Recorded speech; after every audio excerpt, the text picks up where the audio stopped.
यो everyone, कैसे हो तुम सब लेजेंड्स? देखो यार, मैंने अपनी सारी वीडियोस में देखा है कि तुम लोग वीडियो को हाइप और सपोर्ट नहीं करते। काफी बुरा लगता है। ऐसा मत करा करो यार। अगर व्यूज कम आएंगे तो नई वीडियोस बनाने का मोटिवेशन ही नहीं आता। इसीलिए थोड़ा हाइप और सपोर्ट कर दिया करो। फुल टल्ली होने के बाद मैंने अपनी जानी दुश्मन को अपनी बाहों में कसकर भींच लिया। उसने अपनी खानदानी अंगूठी निकाली और मेरी इंडेक्स फिंगर में पहना दी। अब तुम सिर्फ मेरे हो। पूरा का पूरा वेन्यू एक झटके में सन्न रह गया। चीप परिवार की बड़ी बेटी ची किंगचेंग ने मेरा कांपता हुआ हाथ पकड़ा और बोली, तुमने इसे गलत उंगली में पहना दिया हब्बी। वहां मौजूद सारे गेस्ट्स का तो जैसे दिमाग ही फट गया, क्योंकि दुनिया की नजरों में ची किंगचेंग और मैं कट्टर दुश्मन थे।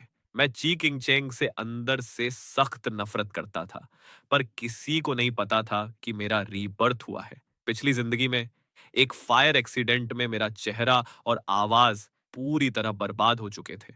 हर कोई मुझसे नफरत और घिन करता था, पर सिर्फ वही थी जिसने मुझे संभाला और मेरे घावों पर लगातार फूंक मारती रही। लूचेन, डरो मत, मैं हूं ना यहां। तब जाकर मुझे असलियत का पता चला था कि जिस इंसान से मैं सबसे ज्यादा नफरत करता था, वही इस दुनिया में मुझसे सबसे ज्यादा प्यार करती थी। अपने मरने के ठीक एक पल पहले उसने मुझे कसकर पकड़ा, अपने ठंडे होंठ मेरे कान के पास लाए और धीरे से फुसफुसाई, लू चेन, क्या तुम मुझसे प्यार कर सकते हो? मैं दिल चीर देने वाले दर्द से चीखा, हाँ मैं तुमसे प्यार करता हूं। लेकिन वो मेरे ये शब्द कभी दोबारा सुन ही नहीं पाई। जिस दिन मेरा रीबर्थ हुआ, किस्मत से उसी दिन एक अवार्ड सेरेमनी का रेड कारपेट चल रहा था। कमाल की खूबसूरत और एकदम रॉयल दिखने वाली एक लड़की कार के हुड से टेक लगाए खड़ी थी। सिर्फ एक नजर में पूरी दुनिया धुंधली हो गई और मुझे सिर्फ उसकी परछाई दिखने लगी। बिना कुछ सोचे समझे मैं रेड कारपेट पर दौड़ पड़ा और उसकी तरफ भागा, ताकि उसे वो 3 जादुई शब्द कह सकूं जो वो पहले कभी सुन नहीं पाई थी। I love you. पूरा का पूरा वेन्यू एकदम शॉक में चला गया। यहां तक कि लाइव स्ट्रीम देख रही ऑडियंस भी हिल गई, क्योंकि हर कोई पहचानता था कि जिस लड़की को मैं गले लगा रहा था, वो कैपिटल के चीफ के परिवार की बड़ी बेटी ची किंगचेंग थी। वो इतनी रॉयल और आउट ऑफ रीच थी कि सारे मर्द खतरा जानते हुए भी उसके लिए बर्बाद होने को तैयार बैठे थे। उस पल शोर से गूंजता वेन्यू अचानक श्मशान जैसा शांत हो गया। बस कैमरों की फ्लैशलाइट्स दनादन चमक रही थी। वेन्यू के सन्नाटे के उलट लाइव चैट का कमेंट बॉक्स सुपर एक्टिव और शोर शराबे से भर चुका था। ये लू चेन कर क्या रहा है? इसकी इतनी हिम्मत कि हमारी एम्प्रेस ची को किस करे? क्या ये फेम के चक्कर में पागल हो गया है? पहले तो इसने लाइव ब्रॉडकास्ट पर लुइबो को कूटा, और अब ची परिवार की बड़ी बेटी को जबरदस्ती किस कर रहा है। क्या इसके दिमाग पर रोमांस नॉवेल्स का भूत सवार हो गया है? इसे लगता है कि ऐसा करने से ये फेमस हो जाएगा। ची परिवार की बड़ी बेटी मर्दों में जीरो इंटरेस्ट के लिए जानी जाती है। उसने तो लू यीबो को भी घास नहीं डाली। ये खुद को समझता क्या है? क्या इसे मौत का शौक चढ़ा है? मैंने सुना है कि इस बड़ी मैडम के साथ बचपन से ही इसके रिश्ते बेहद खराब रहे हैं। हाँ हाँ, चलो, बढ़िया तमाशा देखने को मिलेगा। मुझे कोई मतलब नहीं उसने मेरी क्रश को किस करने की हिम्मत कैसे की। वो मर क्यों नहीं जाता? टेंशन मत लो, बड़ी मैडम उसे जिंदा नहीं छोड़ेंगी। इस ऑडियंस को तो छोड़ो। मेरे जिगरी दोस्त और मैनेजर तांगी की आंखें भी उबल कर बाहर आने को थीं। वो इकलौता ऐसा बंदा था जो ची किंगचेंग और मेरे बीच के लफड़े को सबसे बेहतर समझता था। हम दोनों को बचपन का लंगोटिया यार माना जा सकता था, पर दिक्कत ये थी कि हमारे बीच कोई यारी वाला सीन नहीं था। इसके उलट हमारा रिश्ता डरावने हद तक खराब था। सीन ऐसा था कि जहां भी ची किंगचेंग दिखती, मुझे वहां सैनिटाइज करने के लिए एयर फ्रेशनर की बोतल चाहिए होती थी, क्योंकि बचपन से मुझे शिया मोमो पसंद थी और शिया मोमो को ची किंगचेंग से सख्त नफरत थी। इसलिए वो जिससे नफरत करती, मैं भी मुफ्त में उससे चिढ़ने लगता। और इसी चक्कर में बचपन से ही ची किंगचेंग मेरी हिट लिस्ट में आ गई थी। उस वक्त तांगी के दिमाग में भी वही बात चल रही थी जो नेटिजन सोच रहे थे, कि लू चेन फेम के चक्कर में पूरी तरह सठिया गया है। कुछ ही दूरी पर लू यीबो अभी भी अपना मुंह पकड़े खड़ा था। उसकी आंखें थोड़ी सिकुड़ी, पर उसकी आंखों की गहराइयों में एक घटिया सी मुस्कान तैर रही थी। अब लू चेन ची किंगचेंग से पंगा लेने की हिम्मत कर रहा है। क्या उसे डर नहीं लगता कि वो सन की औरत ची किंगचेंग उसका गला दबा देगी? ची किंगचेंग के साथ खड़ी बॉडीगार्ड्स की पलटन ने आपस में नजरें मिलाई। सच कहूं तो जब मैं दौड़ कर आया, वो मुझे ब्लॉक करना चाहते थे, पर उनकी तीसरी युवा मालकिन ने आंखों आंखों में उन्हें रोक दिया। उन्हें लगा कि लू परिवार का बड़ा बेटा कोई नया पैंतरा आजमा रहा है, उनकी मालकिन को नुकसान पहुंचाने का नया प्लान। पर किसे पता था कि लू खानदान का चश्मो चिराग एक किसके जरिए जहर उगलने आया है। खैर, बाकी लोगों का हैरान होना तो कुछ भी नहीं था। असली झटका तो खुद ची किंगचेंग को लगा था। जब लू चेन उसकी तरफ लपका, उसे लगा कि वो सरेआम उसकी बेइज्जती करना चाहता है। इसके उलट, वो देखना चाहती थी कि फैमिली से बेदखल किया गया ये बड़ा नवाब आखिर करना क्या चाहता है। इससे पहले कि ची किंगचेंग ताना मारने के लिए अपना मुंह खोलती, मैंने अपनी नजरें झुकाई और अपने पतले होंठ उसके होंठों पर टिका दिए। उस मोमेंट पर ची किंगचेंग का दिमाग एक भन्नाहट के साथ पूरी तरह ब्लैंक हो गया। वो एकदम सुन्न हो गई। सोचने लगी कि क्या लू चेन का इरादा उसकी गर्दन पर काटने का था, पर गलती से उसने होंठ चबा लिए। क्या उसे लू चेन को टोकना चाहिए कि तुमने गलत जगह निशाना लगा दिया है? किंगचेंग, मैं तुमसे प्यार करता हूं। आवाज इतनी कमजोर थी मानो हवा के एक हल्के झोंके से गायब हो जाएगी। चिकिंगचेंग का दिल अनजाने में ही जोर से धड़क उठा। उसने अपनी उंगलियां मेरे कंधे पर रखी, मुझे दूर धकेलने के इरादे से। उसकी इस हरकत ने लाइव स्ट्रीम देख रही ऑडियंस को एक्साइटेड कर दिया। जल्दी देखो, अब इसको एक जोरदार थप्पड़ पड़ने वाला है। ची किंगचेंग ने ऊपर मेरी तरफ देखा। मेरे चेहरे पर कुछ खोकर दोबारा पा लेने के मिले जुले इमोशंस साफ दिख रहे थे। ची किंगचेंग का दिल अंदर तक कांप गया। और ठीक उसी वक्त, जब सब लोग मेरे चेहरे पर एक करारे चांटे की उम्मीद कर रहे थे, ची किंगचेंग ने प्यार से मेरे गाल को सहलाया और बोली, क्या हुआ लूचेन, कोई प्रॉब्लम है क्या? अब साला ये क्या सीन है? मर्दों से दूर रहने वाली इस खडूस मैडम को तो अभी एक जोरदार थप्पड़ जड़ना चाहिए था। उस आदमी को दूर फेंक देना चाहिए था जिसने उसका फायदा उठाने की हिम्मत की। भीड़ एक दूसरे का मुंह ताकने लगी। कैमरों की फ्लैश बिना रुके लगातार चमकती रही। लाइव स्ट्रीम पर कमेंट्स तूफान की रफ्तार से बढ़ने लगे और देखने वालों का आंकड़ा ब्लास्ट हो गया। यहां तक कि पूरा नेटवर्क ही क्रैश हो गया, पूरी तरह से ठप। थत तेरे की। ए प्लेटफॉर्म वालों, जल्दी से एरर ठीक करो। मैं बड़ी मैडम को उसे कूटते हुए नहीं देख पाया। आज रात तो मुझे नींद नहीं आने वाली। उस पल मेरी आंखों में ऐसा लग रहा था मानो पूरी दुनिया ने मुझे अकेला छोड़ दिया हो। मेरी दुनिया में सिर्फ तुम बची थी। मेरी आवाज भारी हो गई थी। मुझे तुम्हारी याद आ रही थी। मेरे हाथ अभी भी उसकी कमर को कसकर जकड़े हुए थे, लगातार जोर लगा रहे थे, जैसे डर हो कि वो कहीं गायब ना हो जाए। किंगचेंग, मुझे सच में तुम्हारी बहुत याद आई। ची किंगचेंग ने मन ही मन सोचा, लू चेन मुझे किंगचेंग बुला रहा है। कहीं इसने किसी गलत लड़की को तो नहीं पकड़ लिया? ची किंगचेंग एक पल के लिए खामोश हो गई। अचानक उसने चारों तरफ देखा और जो लोग चोरी छिपे हमारी बातें सुन रहे थे, उन्होंने तुरंत अपने मुंह फेर लिए। कोई आसमान देखने लगा तो कोई जमीन ताकने लगा। ची किंगचेंग जानती थी कि यह बात करने की सही जगह नहीं है। उसने त्योरियां चढ़ाई, मेरा हाथ पकड़ा और अपनी कमर से मेरी पकड़ छुड़ाना चाहिए। पर किसे पता था कि उसकी इस कोशिश से मैं पैनिक हो जाऊंगा। मैंने आनन फानन में उसे और ज्यादा कसकर गले लगा लिया। मत जाओ, मुझे छोड़कर मत जाओ, प्लीज। आगे से मैं बहुत अच्छा बन के रहूंगा। सच में चिकिंग चेंग के खूबसूरत से छोटे चेहरे पर बेबसी साफ दिख रही थी। मैं कहीं नहीं जा रही हूं, चलो कार में बैठो। मुझे यकीन नहीं है। मैं जिद पर अड़कर उसे एक्सपैंडेड तरीके से पकड़े रहा। मुझे डर है कि अगर मैंने हाथ छोड़ा तो तुम गायब हो जाओगी। ये सब किसी हसीन ख्वाब जैसा लग रहा है, एक ऐसा खूबसूरत सपना जिसे तोड़ने की मेरी हिम्मत नहीं है। तो फिर मुझे छोड़ने के लिए तुम्हें क्या चाहिए? मुझे एक बार किस करो किंगचेंग, प्लीज किस करो। मुझे महसूस होने दो कि तुम सचमुच मेरे सामने हो। अभी कुछ देर पहले तो मैंने सिर्फ उसके होंठों को छुआ भर था। इससे पहले कि मैं हकीकत महसूस कर पाता, उसने मुझे दूर कर दिया था। मैं सच में उसे चूमना चाहता था।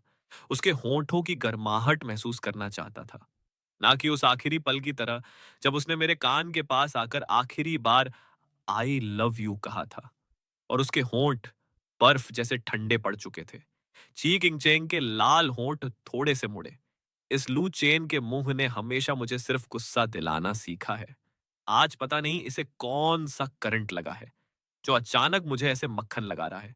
क्या ये सारे नेटिजन्स के सामने मुझे फंसाने की कोशिश कर रहा है ताकि कोई डार्क हिस्ट्री बन जाए और बाद में ये मेरा मजाक उड़ा सके? हुस्न के जाल में फंसने का सबूत बनाना चाहता है क्या? ची किंगचेंग ने हल्के से मुस्कुराते हुए सोचा। पर बदकिस्मत से मैं ची किंगचेंग बचपन से ही ऐसे हुस्न के जालों से कभी नहीं डरी। इतना सोचते ही ची किंगचेंग हंस पड़ी। उसकी पतली उंगलियां मेरे गालों पर टिकी। फिर उसने अपना सिर उठाया और मुझे गले से लगा लिया। और ठीक उसी वक्त जब ची किंगचेंग ने अपना सिर उठाया, लाइव स्ट्रीम प्लेटफॉर्म भी वापस नॉर्मल हो गया। रेड कारपेट के एंड में कैमरे के लेंस में कैद हुआ वो नजारा कमाल का था। एक बेहद हसीन औरत और एक डैशिंग सा मर्द। ये सीन किसी परी कथा के प्रिंस और प्रिंसेस के गले मिलने जैसा जादुई लग रहा था। बेचैन नेटिजन्स ने अभी पूरा सीन ठीक से देखा भी नहीं था कि कमेंट्स की बौछार कर दी। क्या उसने थप्पड़ मारा? हाँ, अपने मुंह से बहुत जोर का थप्पड़ मारा। इंटरनेट पर यह खबर टॉप ट्रेंड बन गई। हर जगह धमाका हो गया। एक गैंग का मानना था कि मैंने चीप परिवार की बड़ी बेटी की कोई कमजोरी पकड़ ली है और उसे ब्लैकमेल कर रहा हूं। दूसरों को लगा कि मैं अपनी शक्ल का इस्तेमाल करके उसे पहला रहा हूं। जबकि कुछ का तो कहना था कि मैंने उस पर कोई जादू टोना कर दिया है। शॉर्ट में कहें तो किसी को यकीन नहीं था कि ची किंगचेंग सचमुच मुझे चूमना चाहती थी, क्योंकि लोगों की नजरों में ची किंगचेंग और मैं दो ऐसी पैरेलल लाइंस थे जो कभी मिल नहीं सकती। वो आसमान थी और मैं जमीन। किसी सिरफिरे ने तो बेहद घटिया कमेंट भी ठोक दिया। बस थोड़ा रुको, जैसे ही बड़ी मैडम का नशा उतरेगा, लू चेन कुत्ते की मौत मरेगा। अगर वो नहीं मरा तो मैं 360 डिग्री का हैंडस्टैंड करके चिता की राख खाऊंगा। जब इंटरनेट पर यह गदर मचा हुआ था, तब कार की बड़ी और चमकदार बैकसीट पर मैं शरीफ बच्चे की तरह चिकिंगचेंग के बगल में बैठा, आंखें मटकाते हुए उसे ही निहार रहा था। चिकिंगचेंग वहीं बैठी अपनी पतली उंगलियों से चिढ़ते हुए फोन काट रही थी। उसे खुद नहीं पता था कि यह कौन सा गॉसिप कॉल था, तो उसने गुस्से में फोन ही स्विच ऑफ कर दिया। इसके बाद ही वो मेरी तरफ मुड़ी। उसकी आवाज नरम पर बर्फीली थी। साफ साफ बताओ, याददाश्त चली गई है या दिमाग सटक गया है जो तुमने गलत बंदे को पकड़ लिया? मैंने कोई गलती नहीं की। मैंने झट से अपना सिर हिलाया और खुद ब खुद मेरा हाथ उसे फिर से गले लगाने के लिए बढ़ा। ची किंगचेंग की पलकें झपकी। कोई हग वग नहीं। मुझे मजबूरन शरीफ बनकर फिर सीधे बैठना पड़ा। बड़ी मुश्किल से उसने मुझे बहला फुसला कर खुद से अलग किया था और अब मैं फिर चिपकना चाहता था। वैसे भी यहां देखने वाली कोई ऑडियंस तो थी नहीं, है ना? ची किंग चेंग के छोटे से चेहरे पर थोड़ी चिढ़ दिखी। ये क्या बात बात पर चिपकने की आदत है?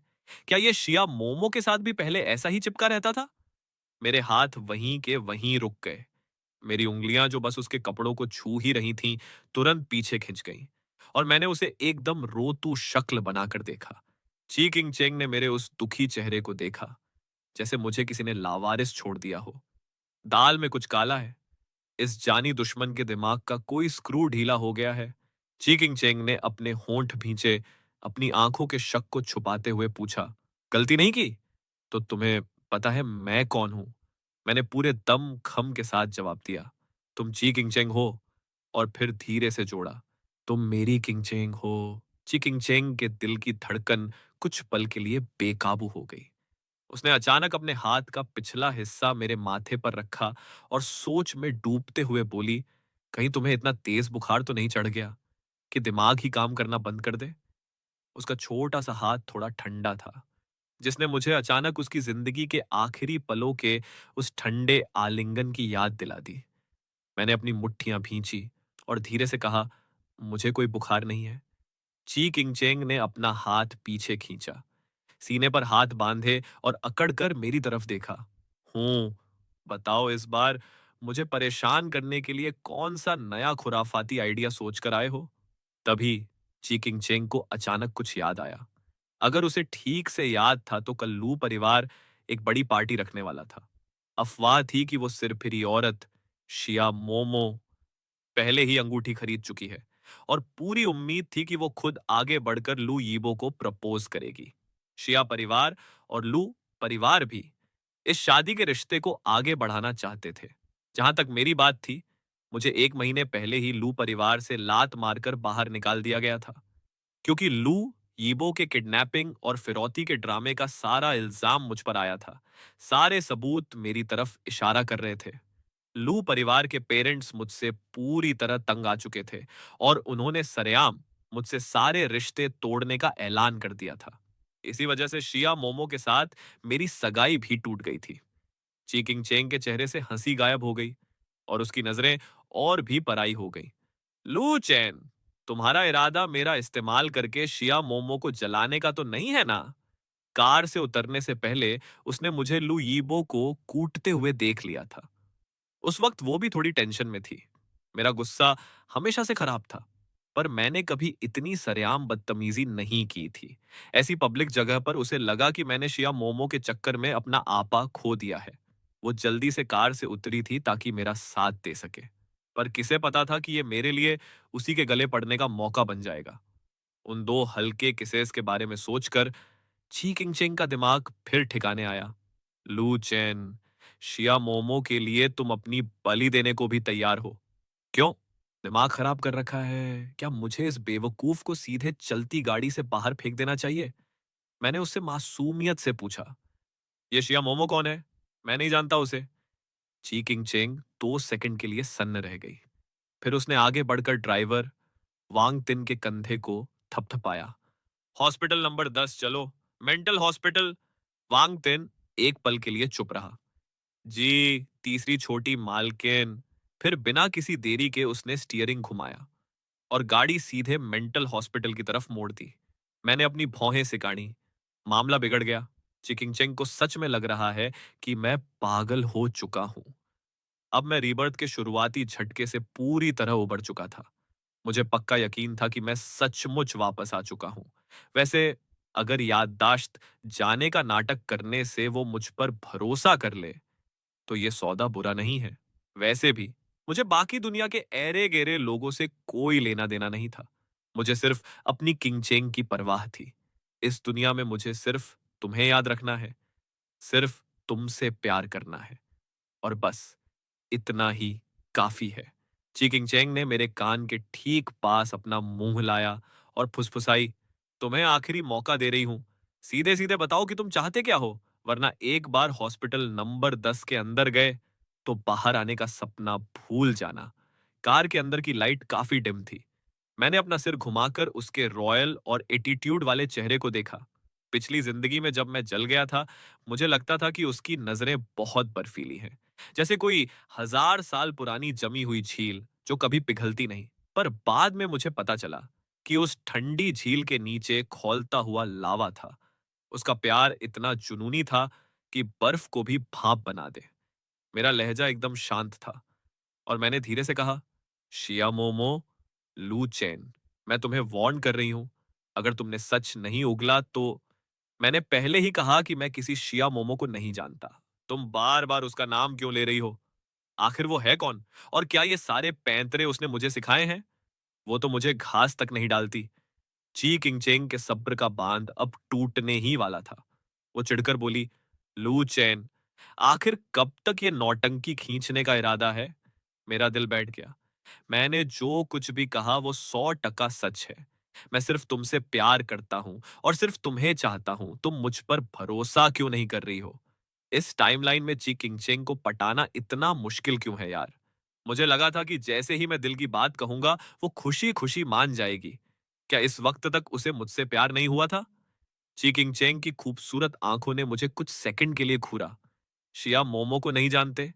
मैंने मासूमियत से सिर हिला दिया। ची किंगचेंग के होंठ थोड़े मुड़े। उसका लहजा गहरा था। सिर्फ मुझसे प्यार करते हो? सिर्फ मुझे ही चाहते हो?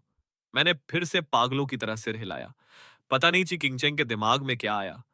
वो एक शातिर मुस्कान के साथ बोली, ठीक है, ऐसा नहीं है कि मैं मान नहीं सकती, लेकिन तुम्हें यह साबित करना होगा। कैसे साबित करूं? मैंने अपनी नशीली आंखें मटकाईं और मुस्कुराया। क्या किंगचेंग को लगता है कि सिर्फ एक किस काफी नहीं था? क्या तुम मेरे साथ कुछ और टाइम अकेले बिताना चाहती हो? स्टीयरिंग थामे ड्राइवर। वांग तिन को अचानक पसीना आ गया। लू खानदान का ये बड़ा लड़का तो बड़ा पक्का खिलाड़ी निकला। हमारी तीसरी छोटी मालकिन तो इतनी भोली हैं। क्या वो टिक पाएंगी इसके सामने? और हुआ भी यही। ची किंगचेंग का छोटा सा चेहरा मेरे कानों से भी ज्यादा लाल हो गया। शुक्र है उसने चेहरे पर अपना एटीट्यूड बनाए रखा और दांत पीसते हुए मेरा नाम पुकारा। लू चैन। मैंने तुरंत गाय जैसी सीधी शक्ल बनाकर उसे देखा। चिकिंग चैंग ने मुझे कार से लात मारकर बाहर फेंकने की इच्छा को दबाया और अपनी उंगली से मेरे माथे पर पोक करते हुए बोली, अपने दिमाग के इस गंदे कचरे को अभी के अभी डिलीट करो, तुरंत गायब करो इसे, टैब जाकर। मैंने बड़ी मुश्किल से अपना मुंह बंद किया। चिकिंग चैंग ने अपने गुस्से पर काबू पाने के लिए एक गहरी सांस ली। फिर ड्राइवर वांग तिन को शेन हुआ होटल वापस चलने का हुक्म दिया। वो होटल ची परिवार की प्रॉपर्टी था और आज की अवार्ड सेरेमनी भी वहीं हो रही थी। अवार्ड्स के खत्म होने के बाद वहां एक बड़ी सक्सेस पार्टी होने वाली थी। ची किंगचेंग के आज इस फंक्शन में आने की वजह यह थी कि ची परिवार इसका स्पॉन्सर था। पर सबसे बड़ा सीक्रेट यह था कि उसे पता था कि मैं वहां आने वाला हूं। मुझे डर था कि कोई लू चेन को परेशान न करे, इसलिए मैं आई थी। पर देखो, भलाई का तो जमाना ही नहीं है। ये गधा इस लायक ही नहीं है कि मैं इसके लिए परेशान हूं। चिकिंग चैंग ने दांत भींचकर मेरी तरफ देखा। वांग तिन ने तमीज से गाड़ी मोड़ ली। मैंने कंफ्यूजन में पूछा, हम तो पहुंच गए थे, वापस क्यों जा रहे हैं? चिकिंग चैंग कार की सीट से सटकर बैठ गई। उसका वही पुराना रौब वापस आ गया था।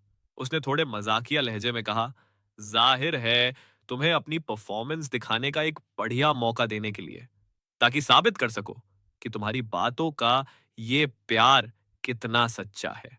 मैंने थोड़ी भौहें से काढ़ी। मुझे सब याद है। पिछली जिंदगी में इसी होटल की पार्टी के दौरान किसी ने मेरे खिलाफ साजिश रची थी। जब मेरी आंख खुली, मैं ची किंगचेंग के साथ एक ही बेड पर था। सब कुछ बिखर चुका था। उस वक्त मैं पूरी तरह टूट गया था और मेरा पहला रिएक्शन ची किंगचेंग को वहां से भगाना था। वो उस माहौल में भी एकदम शांत थी। कह रही थी कि वो मुझसे शादी करेगी, पर मैंने गुस्से में उसे दफा हो जाने को कह दिया था। अगर मुझे ठीक से याद है, तो नशीली दवा वाला वो वाइन का ग्लास मुझे खुद शिया मोमो ने अपने हाथों से बचाया था। मैंने डिम लाइट का फायदा उठाकर ची किंगचेंग की तरफ देखा। वो आंखें बंद करके आराम कर रही थी। उसका वो कातिलाना और खूबसूरत चेहरा किसी को भी दीवाना बना दे। पहले मैं शिया मोमो के बहकावे में था। मुझे हमेशा लगता था कि ची किंगचेंग बहुत घमंडी और नखरेबाज है।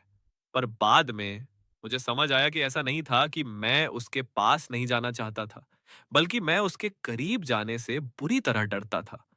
जब हम होटल वापस पहुंचे, अवार्ड शो अभी भी चालू था। जो लोग अवार्ड्स देखकर बोर हो चुके थे, वे पहले ही पार्टी हॉल में जमा हो चुके थे, जहां अमीर घर के बिगड़े नवाबों और हुस्न की परियों की कोई कमी नहीं थी। लेकिन इस वक्त वहां का माहौल थोड़ा अजीब लग रहा था। हर कोई जानबूझकर या अनजाने में शिया मोमो की तरफ ही देख रहा था। आखिर उसका पुराना वफादार कुत्ता, जो हमेशा उसकी दुम बना रहता था, अब उसकी सबसे बड़ी जानी दुश्मन के पीछे भाग रहा था। ऊपर से वो दुश्मन ऐसी वैसी नहीं, बल्कि ची किंगचेंग थी, जो उसे हर मामले में दबा कर रखती थी। इसलिए अमीर जादे शिया मोमो के गुस्से के डर से ज्यादा हंसने हंसाने की हिम्मत नहीं कर रहे थे। शिया मोमो खुद अंदर ही अंदर बुरी तरह तिलमिला रही थी। वो सोफे पर टेक लगाए चिढ़ते हुए अपना फोन स्क्रॉल कर रही थी। हॉट सर्च पर मेरा और ची किंग चेंग के किस का वीडियो वायरल हो रहा था। उसने उसे बार बार देखा और जितना देखा, उसका मन मुझे जान से मार देने का करने लगा। उसने फोन एक तरफ पटका और अपने बगल में बैठी सहेली से रूखेपन से बोली, किसी से कहो कि इन हॉट सर्चेस को तुरंत डिलीट करवाए। उसके बगल में बैठी उसकी बेस्ट फ्रेंड सू यान भी ट्रेंडिंग टॉपिक्स ही देख रही थी। ये सुनकर सू यान हैरान हुई। हटाना क्यों है? तुम्हें लू चेन की बेइज्जती देखकर बुरा तो नहीं लग रहा? शिया मोमो ने अपनी सहेली को घूरते हुए कहा। उसकी थू थू होते देखकर भला मुझे क्या फायदा मिलेगा? सु यान हल्के से मुस्कुराई। तुम्हारे लिए भले ही ना हो, पर लू यीबो के लिए तो फायदा ही फायदा है। लू चेन का नाम जितना खराब होगा, लू यीबो की इज्जत उतनी ही बढ़ेगी। अगर तुम लू यीबो को पसंद करती हो तो इस आवारा लू चेन की फिक्र क्यों कर रही हो? ये सुनते ही शिया मोमो का चेहरा और उतर गया। ऐसी कोई बात नहीं है। सु यान दंग रह गई। क्या? तुमने कभी नहीं कहा कि तुम लू यीबो को पसंद करती हो? सुयान का दिमाग पूरी तरह घूम गया था। एक मिनट रुको मोमो, तुम्हारा मतलब क्या है? कहीं तुम ये तो नहीं कह रही कि तुम्हें लू चेन पसंद है? शिया मोमो चुप रही, पर उसका चुप रहना ही सबसे बड़ा इशारा था। सुयान ने तुरंत अपनी आवाज धीमी की और पूछा, मोमो, इतने सालों से तुम और लू यीबो इतने करीब रहे हो, और मैंने कभी तुम्हें लू चेन से सीधे मुंह बात करते नहीं देखा। अपनी सहेलियों से पूछ लो, सब यही सोचती हैं कि तुम लू यीबो को चाहती हो। सब उसे तुम्हारा बॉयफ्रेंड मान चुके हैं, और अब तुम कह रही हो कि तुम्हें लू चेन पसंद है। वो खुद को ताना मारने से नहीं रोक पाई। तुम कौन सी दुनिया के सपने देख रही हो? शिया मोमो ने उसे घूर कर देखा। तुम्हें खाक पता है? उसने अपनी भौहें सिकाड़ी। क्या इसलिए नहीं? क्योंकि लू चेन का एटीट्यूड हमेशा खराब रहता है। मैंने ये सब सिर्फ इसलिए किया ताकि लू चेन को उसकी औकात समझ आए। वो ये ना सोचे कि लू परिवार का बड़ा बेटा होने से उसे मेरे सामने नखरे दिखाने का लाइसेंस मिल गया है। शिया मोमो ने रेड वाइन की एक चुस्की ली। उसे अपनी जगह पता होनी चाहिए। उसे मुझे खुश करना सीखना होगा। और तो और, अब तो लूप परिवार ने उसे लात मार दी है। जब वो पाई पाई को मोहताज होगा, तो लौटकर मेरे ही पास आएगा। तब क्या वो मेरे सामने नखरे दिखा पाएगा? इसलिए मैं बस उसे एक बढ़िया सबक सिखा रही हूं। सुयान की आंखें फटी की फटी रह गईं और मुंह खुला का खुला। तो इतने सालों से जो तुम लू यीबो पर लट्टू हो रही थी और लू चेन को दुत्कार रही थी, वो सब सिर्फ उसे पालतू और आज्ञाकारी बनाने का ड्रामा था। तुम तो अव्वल दर्जे की माइंड गेम खेलने वाली औरत निकली। वो इतनी हैरान थी कि उसकी आंखें आसमान की तरफ घूम गई। तो कल तुम लू यीबो के साथ शादी की जिद नहीं करने वाली थी? शिया मोमो ने धीरे से जवाब दिया। मेरा दूल्हा सिर्फ लू चेन ही बन सकता है। सुयान के पास अब बोलने को कुछ नहीं बचा था। काफी देर बाद उसने याद दिलाया, पर मोमो, फिलहाल तो वो तुम्हारे पास नहीं आया। वो तो ची किंग चेंग के पास चला गया है। शिया मोमो अपने हाथ के ग्लास से खेलने लगी। कहीं ऐसा ना हो कि चौबे जी छब्बे जी बनने जाएं और दुबे जी बनकर लौटें। यानी अपना ही बंदा किसी और को गिफ्ट कर बैठो। इसलिए मैं कहती हूं कि अभी तक उसकी सही से ट्रेनिंग नहीं हुई है। अभी पूरा वफादार नहीं बना है। उसने पक्का सुन लिया होगा कि कल मैं लू यीबो को प्रपोज करने वाली हूं। इसलिए उसने लू यीबो को कूटा और ची किंगचेंग के पास भाग गया। उसे लगता है कि ये सब करके वो मेरा फैसला बदल देगा। वो तुच्छता से हंसी। लू चेन के पास दिमाग तो है नहीं। ची किंगचेंग अच्छे से जानती है कि वो मेरे पीछे दुम हिलाता है। क्या ची किंगचेंग उसे घास भी डालेगी? खुद अपनी बेइज्जती कराने गया है। शिया मोमो ने वाइन की एक और चुस्की ली और लापरवाही से बोली, टेंशन मत लो, बहुत जल्द वो घुटनों के बल रेंगता हुआ वापस आएगा। अपना सिर झुकाकर मुझसे भीख मांगेगा। अभी उसने अपनी बात खत्म ही की थी कि पार्टी हॉल के भारी दरवाजे धड़ाम से खुल गए। हॉल में मौजूद लोगों ने बाहर देखा।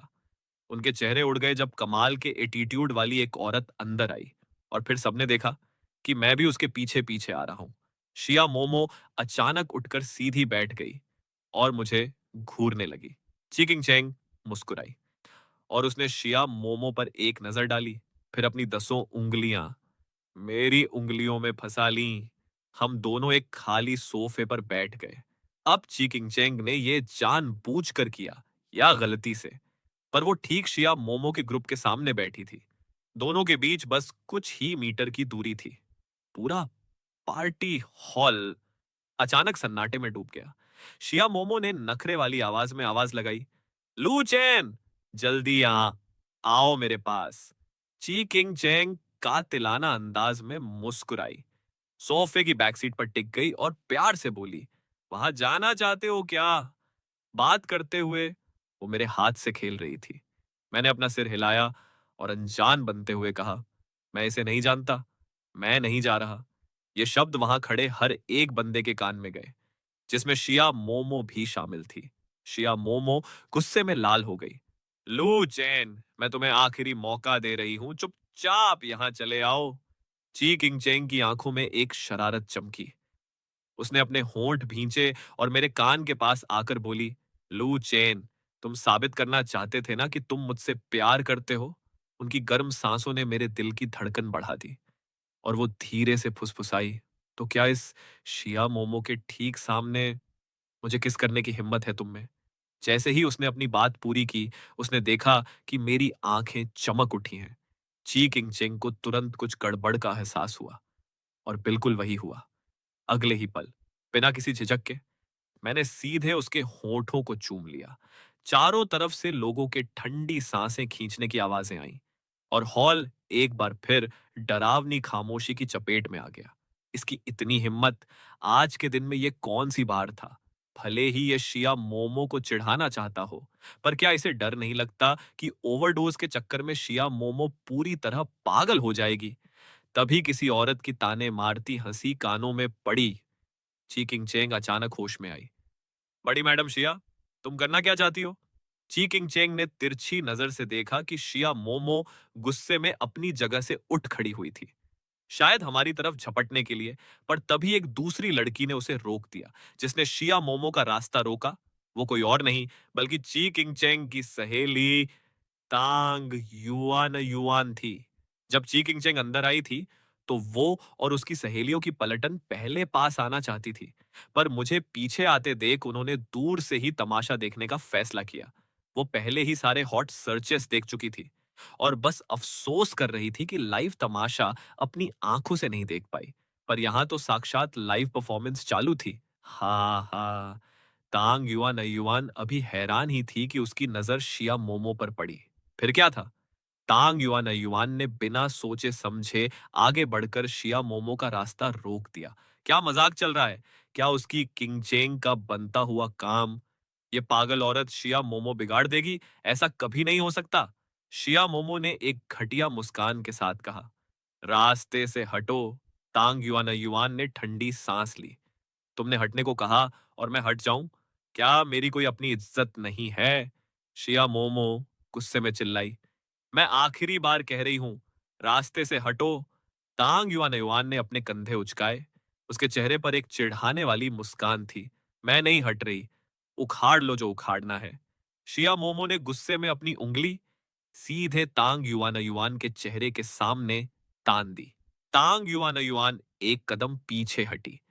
ये हाथ पैर चलाना बंद करो। मुझे अपने चेहरे पर उंगली देखना सख्त नापसंद है। माहौल अचानक गर्म हो गया और बाकी लोग तो चैन की सांस भी नहीं ले पा रहे थे। अब जाकर मुझे समझ आया कि किंग चेंग जिस सबूत की बात कर रही थी, उसका असली मतलब ये था। उसे यकीन नहीं था कि मैं उससे प्यार करता हूं। उसे लग रहा था कि मैं उसका इस्तेमाल कर रहा हूं। उसे लगा कि मैं शिया मोमो के सामने उसे चूमने की हिम्मत नहीं कर पाऊंगा। सोचा नहीं था ना, मुझे तो इससे बेहतर कुछ चाहिए ही नहीं था। ची किंग चेंग ने इस ड्रामे को देखा और शांत आवाज में बोली, बस, बहुत हुआ। कमरा एक सेकंड में श्मशान जैसा शांत हो गया। सैकड़ों आंखें चीरी किंगचेंग की तरफ घूमी और उसकी आवाज बेहद बर्फीली थी। मेरे इलाके को गंदा मत करो। बाकी लोगों पर तो जैसे ठंडा पानी पड़ गया। आखिर ये ची परिवार काका था और यहां पंगा लेने का मतलब था खुद की बर्बादी को दावत देना। किसी ने शिया मोमो की तरफ देखा, जैसे पूछ रहा हो कि अब आगे क्या करना है। शिया मोमो की नजरें मुझ पर टिकी हुई थीं, एकदम फिक्स। सू यान को अचानक एक आइडिया आया और वो मुझ पर चिल्लाई, लू चैन, तुम्हें दिख नहीं रहा कि कोई मोमो को परेशान कर रहा है? तुम जल्दी आकर उसकी हेल्प क्यों नहीं करते? सबने एक साथ मेरी तरफ देखा, यहां तक कि ची किंगचेंग ने भी। बहुत हुआ। क्या तुम सचमुच इतने लोगों के सामने तमाशा बनाना चाहते हो? मैंने अपना सिर झुका लिया, जैसे मैंने सुयान की बात सुनी ही न हो। चिकिंगचेंग ने अपने होंठ भींचे। क्या उसकी कही बातें मेरे चोर दिल पर चोट कर रही थीं? शिया मोमो का सब्र अब जवाब दे चुका था। जब से लू चेन ने हॉल में कदम रखा था, उसने उसकी तरफ आंख उठाकर भी नहीं देखा था। वो पहले कभी ऐसा नहीं था। पास्ट में जब भी वो आस-पास होती, उसकी नजरें सिर्फ उसी पर टिकी रहती थीं। उसे अचानक घबराहट होने लगी। जैसे कुछ उसके हाथ से फिसलता जा रहा हो। शिया मोमो ने दांत भींचे और बोली, लू चैन, तुम्हारी नौटंकी खत्म हो गई हो तो यहां आओ। मैं आज की इस हरकत को माफ करने के बारे में सोच सकती हूँ। उसके इस एहसान जताने वाले लहजे को सुनकर मैंने अपना सिर उठाया। आज रात ये पहली बार था जब मैंने उसकी तरफ देखा था। 2 सेकंड देखने के बाद मैं खड़ा हुआ और शिया मोमो की तरफ बढ़ने लगा। शिया मोमो की आंखों का गुस्सा गायब हो गया। उसकी जगह एक घमंडी मुस्कान आ गई। मुझे पता था लू चैन ये सब सिर्फ मुझे जलाने और उकसाने के लिए कर रहा था। बाकी लोग एक दूसरे को देखने लगे। कोई कुछ नहीं बोला। जैसे ही मैं आगे बढ़ा, उन्होंने खुद ब खुद मेरे लिए रास्ता छोड़ दिया। तांग युआना युआन इसके उलट थोड़ी हिचकिचाई। शिया मोमो ने ताना मारा, ये लू चेन की खुद की चॉइस है कि वो यहां आ रहा है।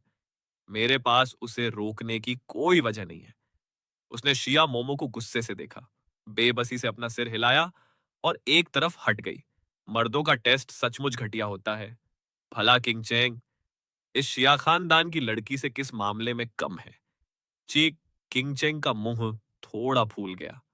उसने अपने होंठ बंद किए और अपनी नजरें फेर लीं। वो देखना नहीं चाहती थी। उसके पैर फर्श पर हल्के से थपथपा रहे थे। वो मुझे वापस खींचने की अपनी इच्छा को दबा रही थी। मैंने बस एक छोटी सी कड़वी बात क्या कह दी, तुमने मुझे तेवर दिखा दिए और वो तुम्हारे साथ इतनी बदतमीजी कर रही है, फिर भी तुम दुम हिलाते हुए उसके पास जा रहे हो। महामूर्ख। इतने सालों में मुझे इसकी आदत हो जानी चाहिए थी। बस आज लू चेन का ड्रामा इतना परफेक्ट था कि मैं थोड़ी बहक गई और मुझे थोड़ी खुशी भी हुई कि चलो, आखिरकार उसने मुझे देखा। खैर जो भी हो, समझो ये आखिरी बार था जब मैंने इसकी मदद की। ची किंगचेंग अकेले ही उठ खड़ी हुई। उसने मेरी तरफ देखना बंद कर दिया और बाहर जाने के लिए मुड़ गई। जैसे ही उसने 2 कदम बढ़ाए, पीछे से एक आवाज गूंजी, तेरी की, क्या ये सच है? और साथ ही शिया मोमो की हैरान कर देने वाली आवाज आई। उसने देखा कि शिया मोमो मेरी शक्ल पर उंगली उठाकर यकीन न करते हुए पूछ रही थी, हिम्मत है तो दोबारा बोलकर दिखा। मैं 100 बार बोलूंगा, मैं तुम्हें बिल्कुल पसंद नहीं करता। तुम्हारी शक्ल देखना भी मुझे गवारा नहीं है। मैंने अपना सिर घुमाया। ची किंगचेंग को देखकर एक शानदार स्माइल दी और पूछा, क्या यही शिया मोमो है? मैंने तुमसे कहा था ना कि मुझे ये फूटी आंख नहीं सुहाती। इससे कहो कि बकवास बंद करे। किंगचेंग, क्या मैंने सही कहा? ची किंगचेंग का दिल एक पल के लिए रुक गया। क्या सचमुच इस लूचेन की याददाश्त चली गई है? उसे खामोश देखकर मैंने अपने दिमाग के घोड़े दौड़ाए। एक नया प्लान बनाकर मैंने बहुत कमजोर होने का नाटक किया और उसकी तरफ अपना हाथ बढ़ाया। अरे यार, मेरे पैर में भयंकर क्रैम्प आ गया है। किंग जेंग, जल्दी आओ और मुझे थोड़ा सहारा दो। पूरा हॉल सन्नाटे की चादर ओढ़े हुए था। ची किंगचेंग ने कुछ सेकंड चुपचाप मुझे देखा। फिर वो मेरी तरफ बढ़ी। सबकी नजरों के सामने वो मेरे आगे आकर खड़ी हो गई। बिना एक शब्द बोले उसने मेरा हाथ उठाकर अपने कंधे पर रख लिया।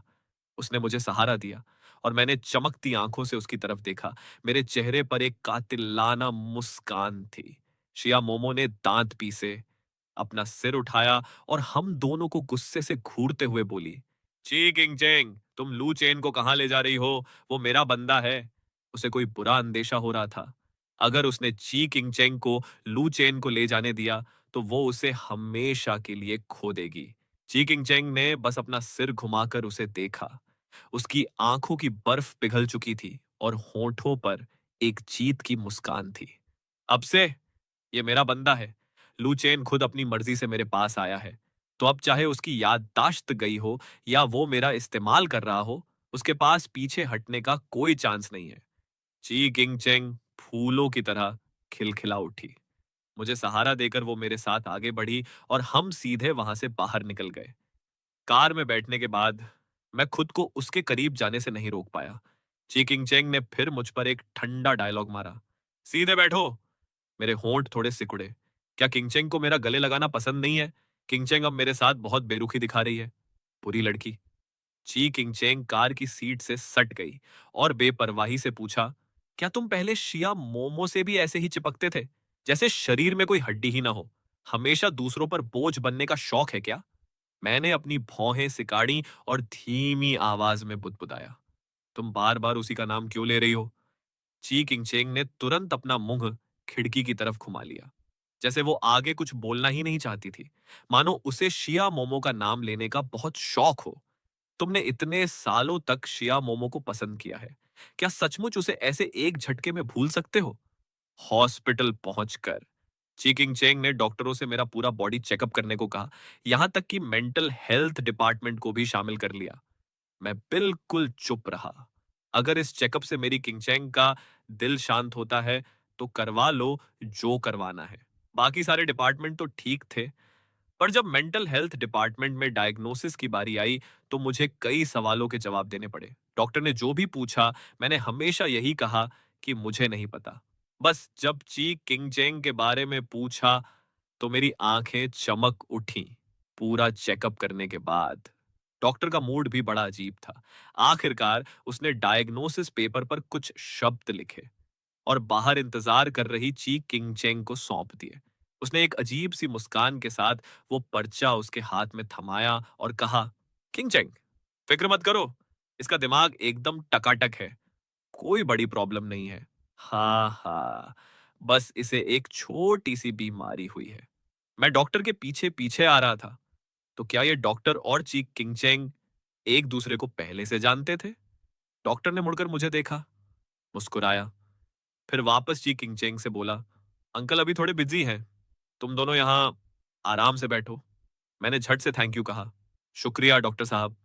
उनके वापस केबिन में जाने का इंतजार करने के बाद मैं ची किंगचेंग के सामने आया और मासूम नजरों से पूछा, डॉक्टर ने क्या कहा? ची किंगचेंग ने डायग्नोसिस पर्चे पर नजर डाली और एक अजीब से चेहरे के साथ वो पेपर मुझे थमा दिया। खुद ही देख लो। मैंने उसे लिया और सबसे नीचे लिखी डायग्नोसिस की लाइन पर मेरी नजर पड़ी। शारीरिक और मानसिक जांच में कोई बीमारी नहीं पाई गई है। लव लाइफ के चक्कर में थोड़े इमोशनल हैं, बाकी दिमाग एकदम सही है। मैं थोड़ा कंफ्यूज हुआ। इसका क्या मतलब है? ची किंग चेंग ने ठंडी सांस ली। इसका मतलब है कि तुम्हें इश्क की बीमारी हुई है। मैंने सिर हिलाया। मेरे चेहरे पर पूरी खुशी साफ दिख रही थी।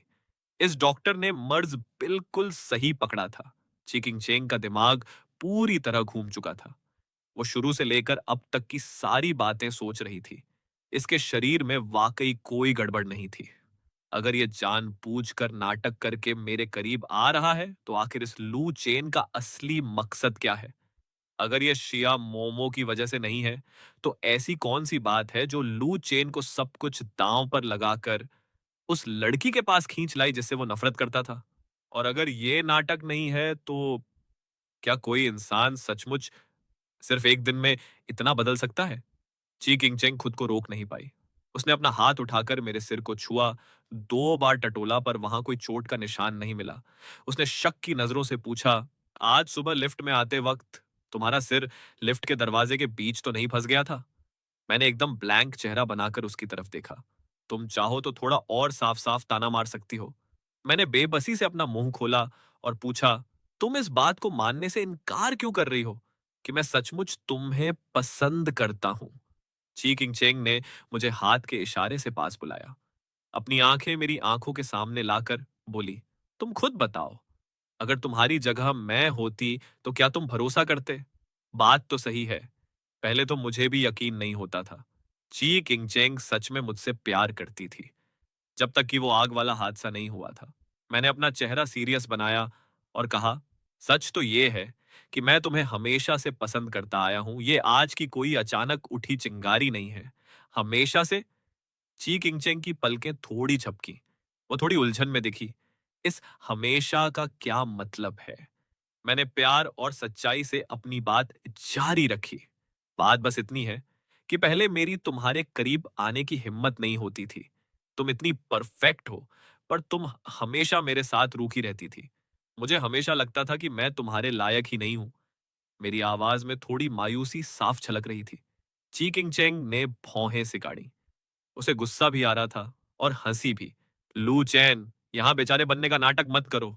साफ बात तो ये है कि तेवर हमेशा तुम मुझे दिखाते थे। मैंने अपनी बात को सही ठहराते हुए कहा। तो वो इसलिए क्योंकि मुझे वो प्यार नहीं मिल पा रहा था जो मैं चाहता था, तो वो नफरत में बदल गया। ची किंगचेंग ने अपने दांत और भींचे। ये चिकनी चुपड़ी बातें काम नहीं आएंगी। टॉपिक बदलने की कोशिश मत करो।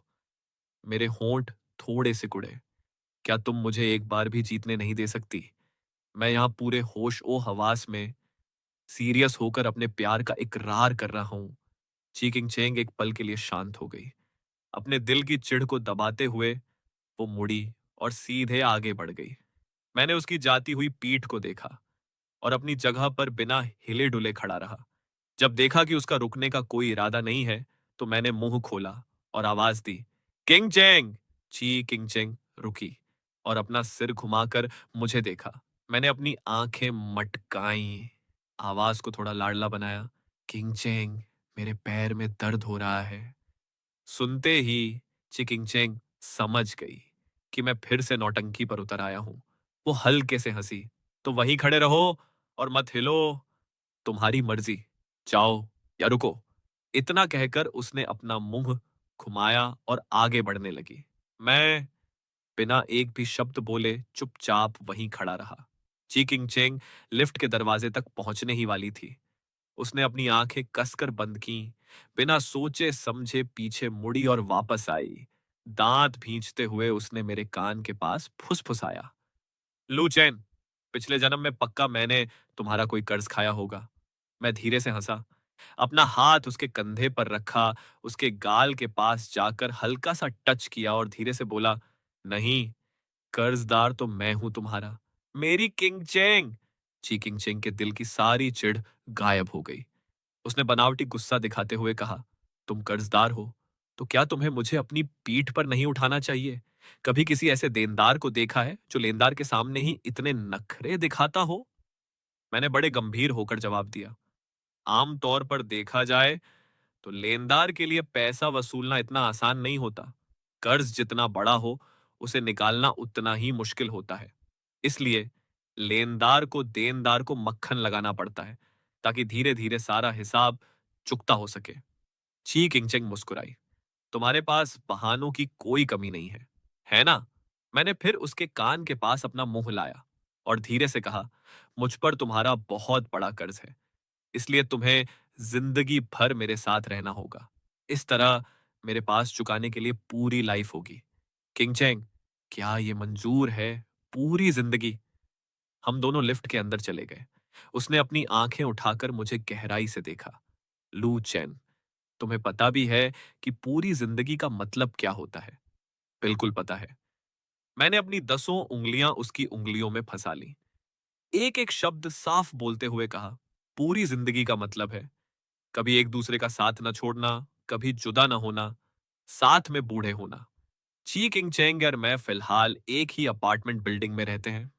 वो ऊपर वाले फ्लोर पर रहती है और मैं नीचे वाले फ्लोर पर।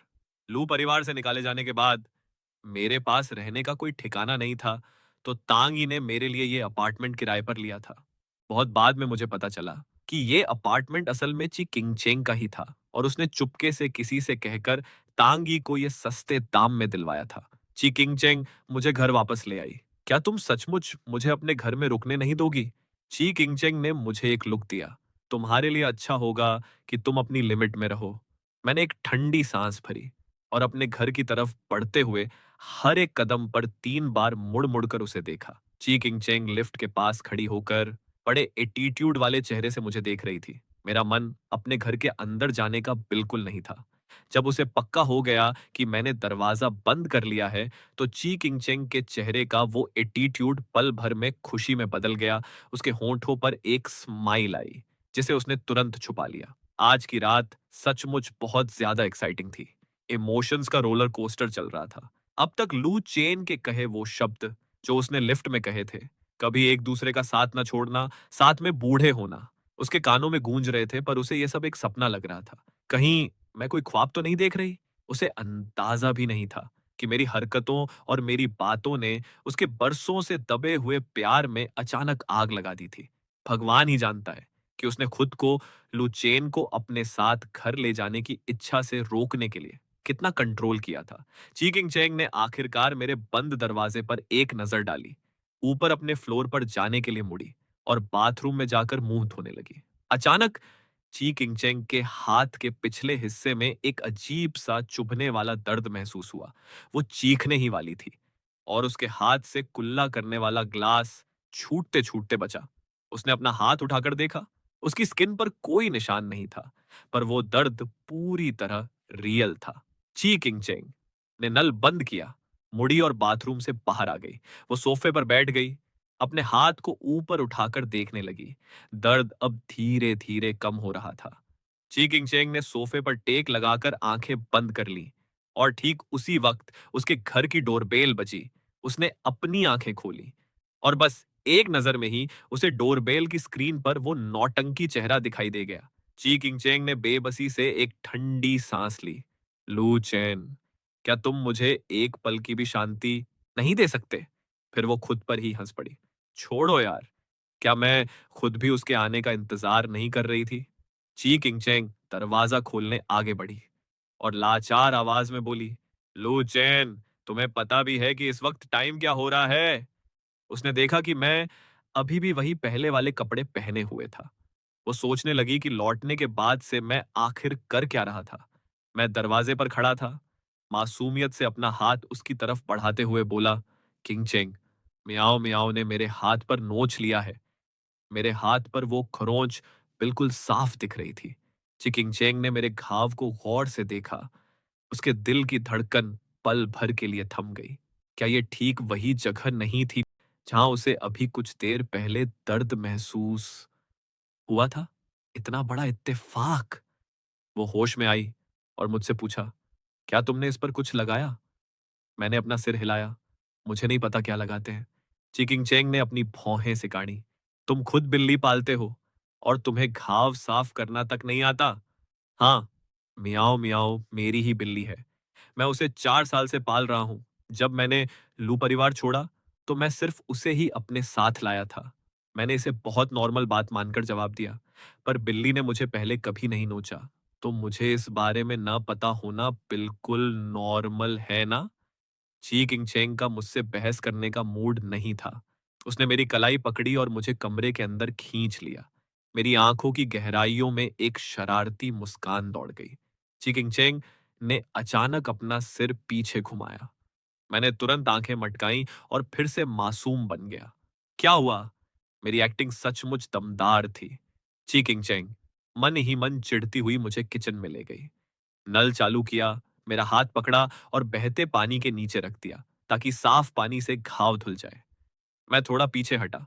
पानी लगते ही घाव में तेज जलन होने लगी थी।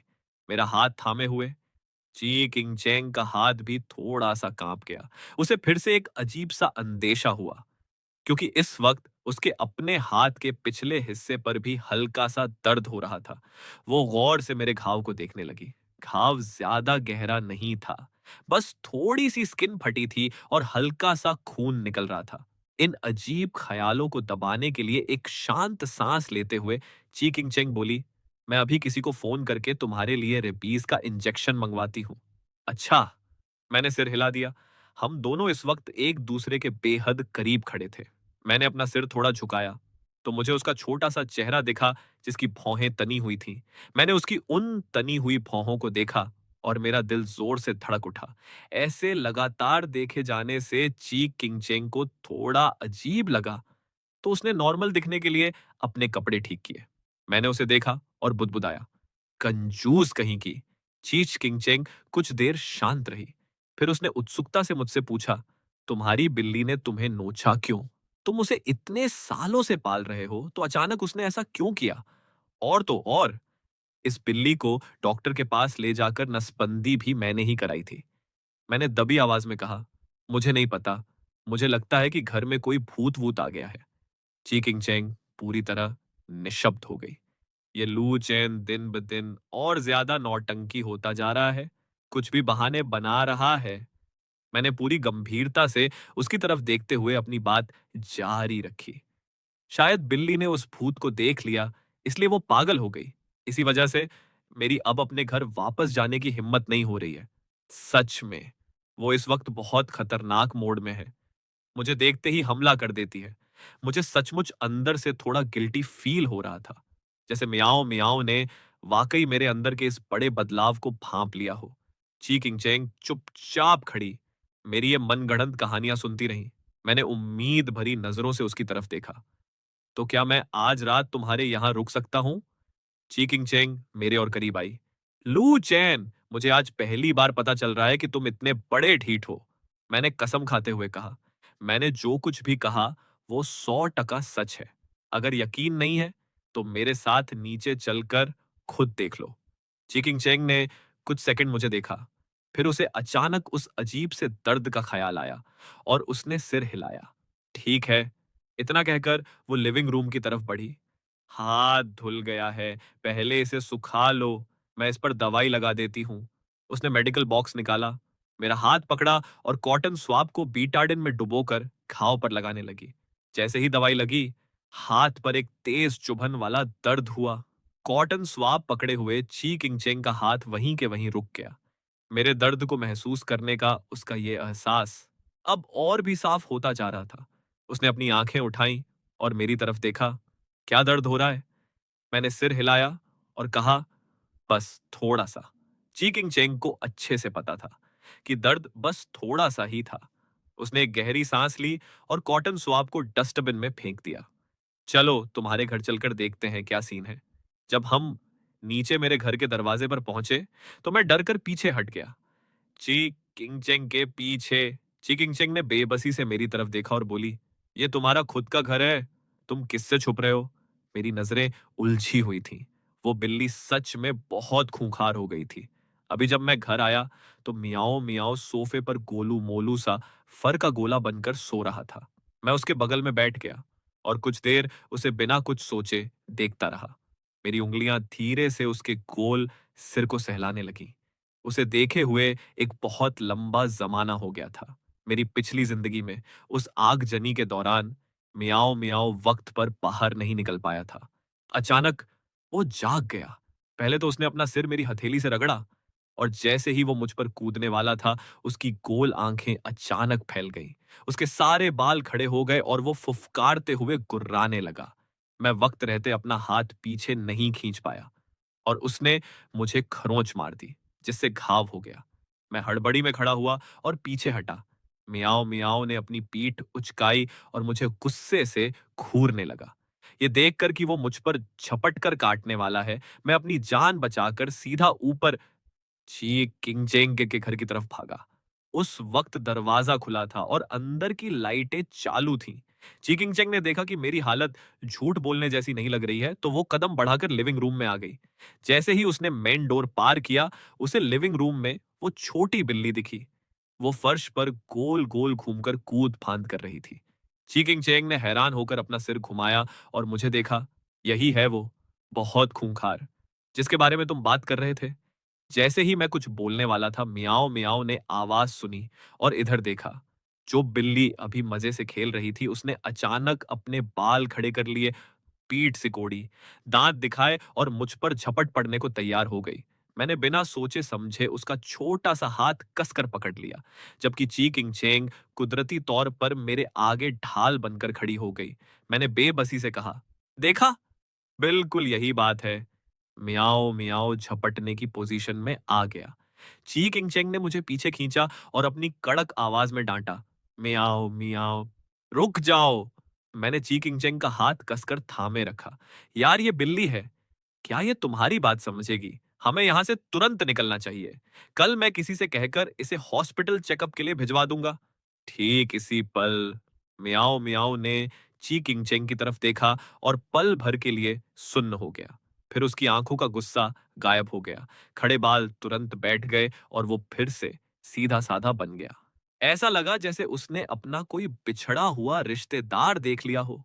वो ची किंगचेंग के पैरों से लिपट कर म्याऊं म्याऊं करने लगा, बिल्कुल नखरे दिखाते हुए लाड लड़ा रहा हो। ची किंगचेंग को लगा कि इसकी हरकतें काफी हद तक मुझसे मिलती जुलती हैं। वो हल्के से मुस्कुराई और उसकी आवाज थोड़ी नरम हो गई। मुझे तो लगता है ये तुमसे ज्यादा शरीफ है। मेरे चेहरे पर 12 बज गए और मैंने चिढ़कर कहा, ये नम का हराम मियाओ मियाओ, मैंने अकेले इसके नखरे उठाए, इसे पाल पोस कर बड़ा किया और ये ऐसा कर रहा है। चिकिंग चेंग के होठों पर मुस्कान आ गई। अच्छा, पहले मेरा हाथ तो छोड़ो। पर मैंने उसका छोटा सा हाथ कसकर पकड़े रखा, छोड़ने से साफ मना कर दिया। चिकिंग चेंग ने अपना चेहरा मेरी तरफ घुमाया और मैंने उसके पास जाकर उसके गाल पर एक प्यारा सा किस कर लिया और फिर जाकर अपना हाथ हटाया। चिकिंग चेंग के दिल में पल भर के लिए थोड़ी मायूसी और अधूरापन आया। उसने सोचा, इस बुद्धू चेन भाई ने फिर से मुझे चुपके से किस कर लिया। चिकिंग चेंग नीचे झुकी, अपने पैरों से लिपटी उस बिल्ली को जमीन से उठाया, सोफे पर बैठी और उसे अपनी गोद में रख लिया। उसकी उंगलियां म्याऊं म्याऊं के सिर को सहलाने लगीं और वो नीचे देखते हुए बारीकी से जांच करने लगी कि कहीं इसे कोई दिक्कत तो नहीं है। मियाओ मियाओ उसकी गोद में बड़े आराम से दुबक गया, एकदम आज्ञाकारी बच्चे की तरह शांत होकर खुद को सहलाने और चेक करने दे रहा था। मैं एक तरफ खड़ा था। जब देखा कि मियाओ मियाओ अब सुधर गया है, तो मैंने उसकी तरफ बढ़ने की सोची। मगर किस्मत देखो, अभी मैंने 3 कदम भी नहीं बढ़ाए थे कि मियाओ मियाओ ने झटके से सिर उठाया, दांत निकाले और मुझ पर गुर्राने लगा। मैं वहीं का वहीं जम गया। चिकिंग चेंग ने त्योरियां चढ़ाई और मियाओ मियाओ के सिर पर हल्के से थपकी दी। तुम किसके सामने अपना गुस्सा दिखा रहे हो? मियाओ मियाओ फिर से म्याऊं बोला और थोड़ा दुबक गया, लेकिन उसकी आंखें लगातार मुझे घूरती रहीं, बिल्कुल दुश्मनों की तरह। उस वक्त चिकिंग चेंग को पूरा यकीन हो गया कि उसके सामने खड़ा ये बंदा सच में उसका चेन भाई ही है। वह शर्माई और उसने दबी नजरों से मुझे देखा। चेन भाई, अब यहां हमारे अलावा कोई नहीं है। क्या मैं उसकी बातों का छुपा हुआ इशारा नहीं समझ रहा था? ची किंग चेंग धीरे धीरे मेरे करीब आई। एक भारी और मदहोश आवाज में उसने पूछा, क्या तुम अभी भी किस करना चाहते हो? उसकी सांसें मेरे चेहरे को छू रही थीं। जब वो बोल रही थी, उसके होंठ मेरे होठों के बेहद करीब थे, बिल्कुल छूने ही वाले थे। मेरी सांसें जैसे थम सी गईं क्योंकि मैं उसकी आंखों में वो फिक्र और संजीदगी देख पा रहा था। ये नजरें मेरे लिए बहुत जानी पहचानी थी। मेरी पिछली जिंदगी में भी उसने मुझे इसी तरह देखा था। उस दिन के बाद वो वीडियो लीक हो गया था। ठीक उसी वक्त जब सब लोग मेरे और ची किंगचेंग के रिश्ते को लेकर कयास लगा रहे थे, किसी ने अफवाह उड़ा दी कि ची किंगचेंग की सगाई होने वाली है, वो भी देश की कैपिटल के सूतब परिवार के दूसरे छोटे नवाब के साथ। दोनों परिवारों में पिछले साल से ही इस पर बात चल रही थी। सू परिवार का वो दूसरा लड़का सू मुहे वेबो पर एक्टिव था और उसने एक लाइन लिखकर इशारा किया था, जो जैसा बोएगा वैसा काटेगा। हर कोई समझ गया कि यह तीर सीधे मुझ पर चलाया गया था। पल भर में पूरी दुनिया की नफरत और सोशल मीडिया का गुस्सा मेरी तरफ मुड़ गया। हालांकि उस हॉट सर्च को जल्दी ही हटा दिया गया था और सू मुहे ने भी अपनी पोस्ट डिलीट करके माफी मांग ली थी। ची किंग चेंग ने खुद वेबो पर आकर सफाई दी थी कि वो खुद मेरे पीछे पड़ी है। उसका और सूमुहे का दूर दूर तक कोई लेना देना नहीं है। मगर उस वक्त कोई भी इस बात पर यकीन करने को तैयार नहीं था। मैं चारों तरफ से लोगों के तानों और भारी दबाव से घिर चुका था। यहां तक कि लू परिवार के माँ बाप का रवैया भी एकदम ठंडा पड़ गया था।